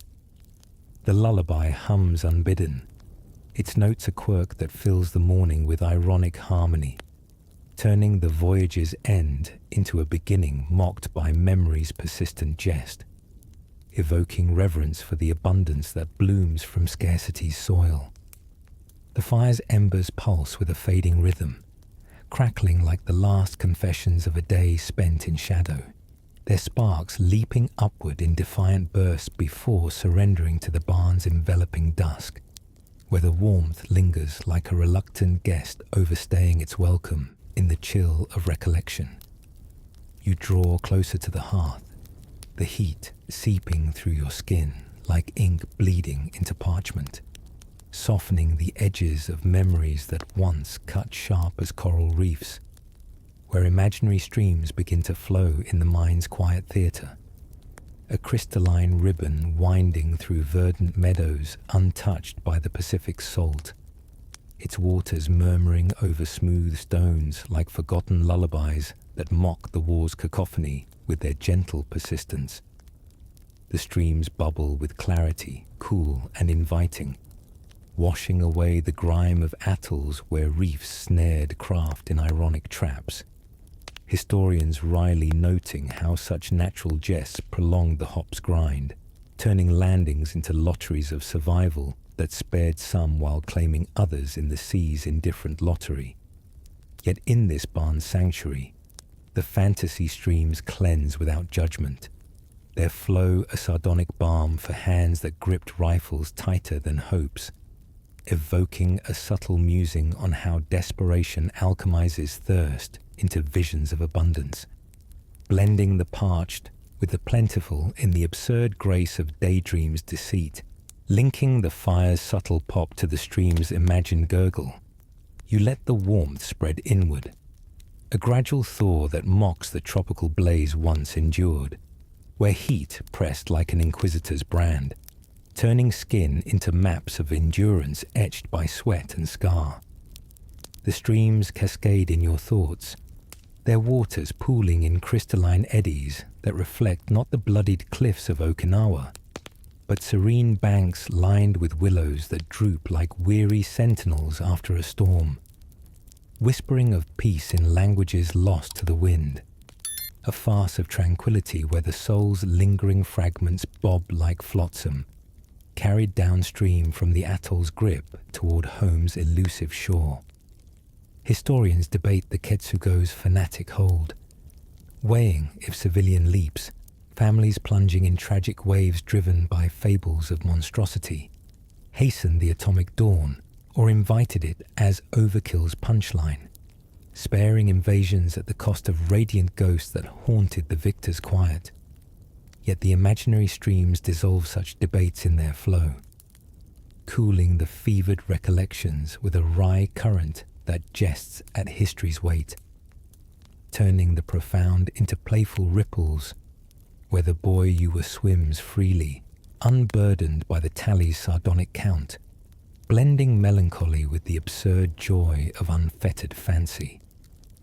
The warmth deepens, radiating from the embers like the sun's reluctant forgiveness after a monsoon, seeping into joints that ached from patrols through cane fields, swaying in mocking applause, where kamikaze bloomed in fiery petals and cliffs claimed their due in silent descents. You envision dipping your hands into the stream's embrace, the water's chill a sardonic contrast to the barn's glow, fingers trailing through currents that erase the grime of bunkers and the salt of wades gone wrong. Historians murmuring over Paliliu's honeycomb hells, where flamethrowers painted destruction in infernal strokes, adapting to defenses underestimated in the hop's haste. Yet the fantasy washes it clean. The streams flow a quiet jest against the indelible, turning desperation's stains into transient swirls that vanish downstream, evoking a subtle irony that in this mental meander, warmth and cool entwine like war's opposites, fire and water mocking each other's dominion in the soul's sardonic balance, fostering a quiet empathy for the unyielding spirits that navigated such dualities, bridging past torrents with present calms where knowledge of trials illuminates the profound miracle of renewal. Linking the ember's dying glow to the stream's eternal babble, you exhale slowly, the breath sinking with the fire's hush, where the warmth envelops like a cloak woven from forgotten uniforms, their absence a liberation laced with loss that mocks the return with its partiality, as if the islands retain squatters' rights on your essence, wandering through their verdant mazes in nocturnal jests. The imaginary waters deepen, pooling into lakes, where reflections stare back unaltered, yet utterly transformed, the boy's face rippling with the man's scars, a farce of continuity where the Hobbs chain dissolves in liquid grace. Historians framing the Marianas as pivots, where civilian shrouds foreshadowed ethical farces in later shadows.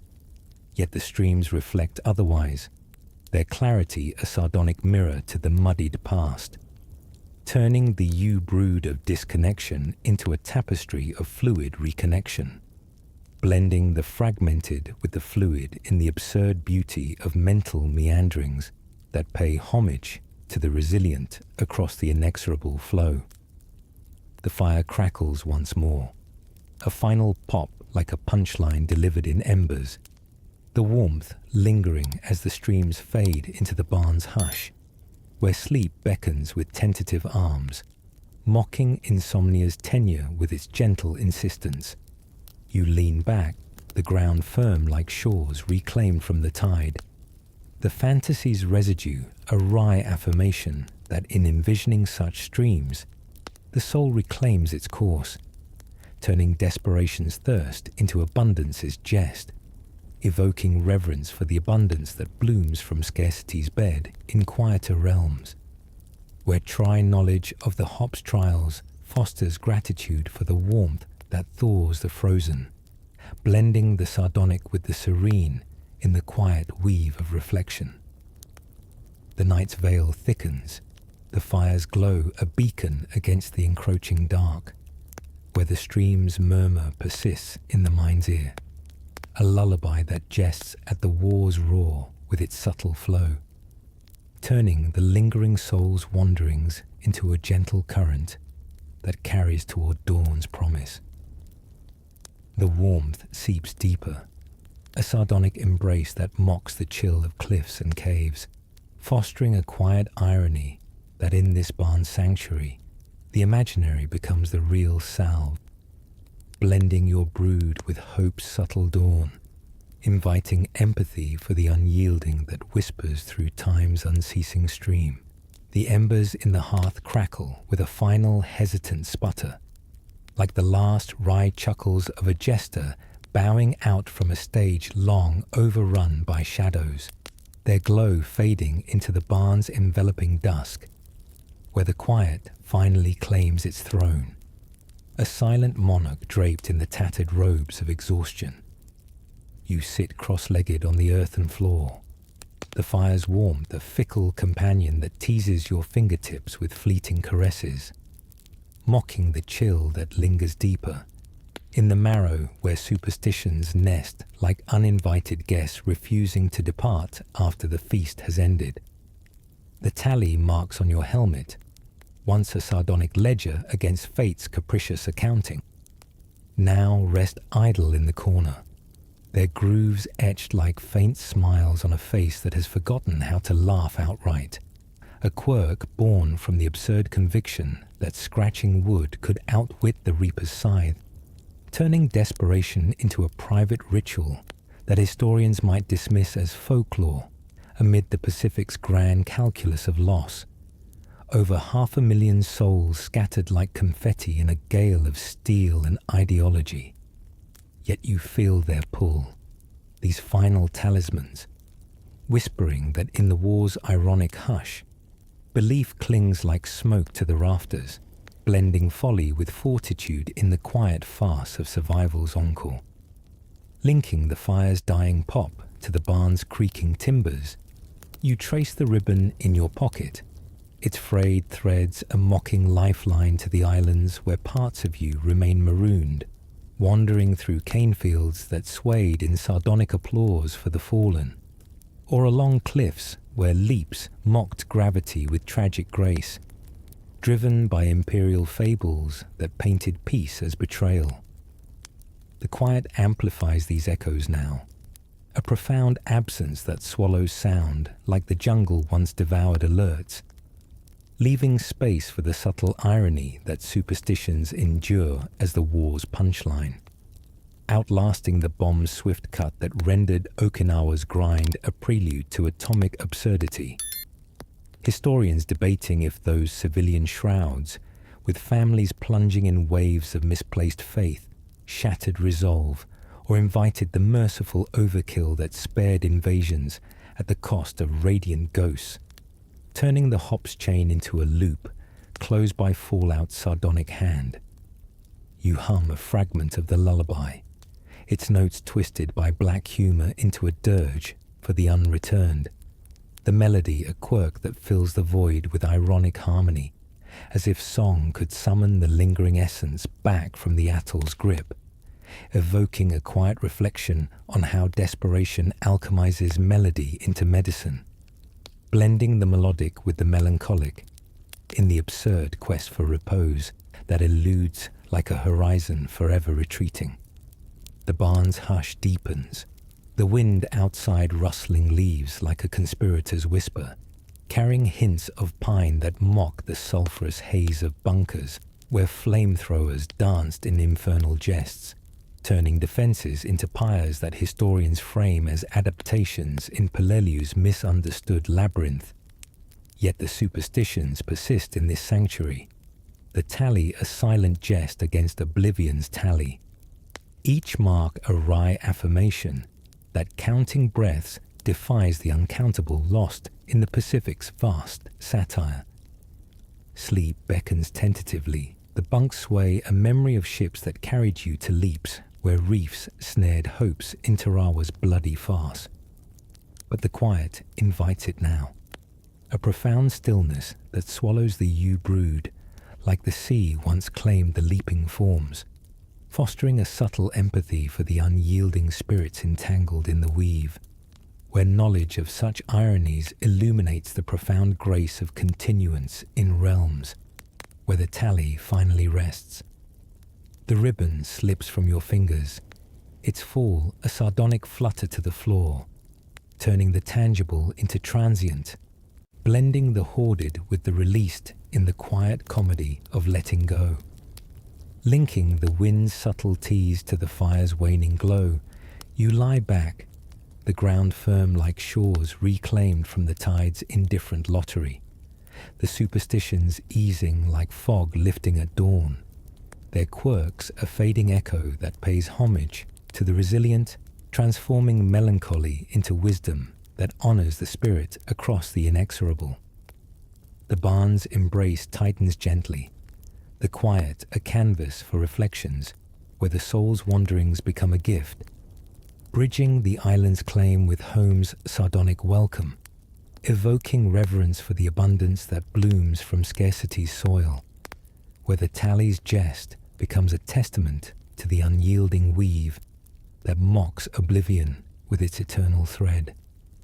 Breathe through the hush now, letting the quiet envelop like a shroud turned cloak, the fire's last crackle a punchline delivered in whispers, turning the night's vigil into a tapestry where desperation's alchemy reveals the absurd beauty of peace's subtle dawn.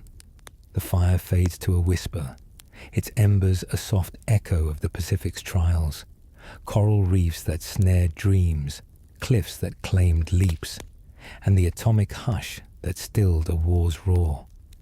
You've walked through jungles and bunkers, carried souvenirs of souls left behind, and emerged, not whole, but enduring. Now let the waves' rhythm cradle you, each breath slowing, muscles softening like sand smoothed by tides. Close your eyes, release the weight of history, and drift into the quiet where scars become stars. If sleep eludes, share your thoughts below. What lingers from this tale of survival in the WW2 Pacific Marine experiences? Tomorrow night, another story awaits, whispering through time's gentle veil. For now, breathe deeply, let the hush envelop you, and surrender to the peace that follows the storm, carried softly into dreams on the wind's tender sigh.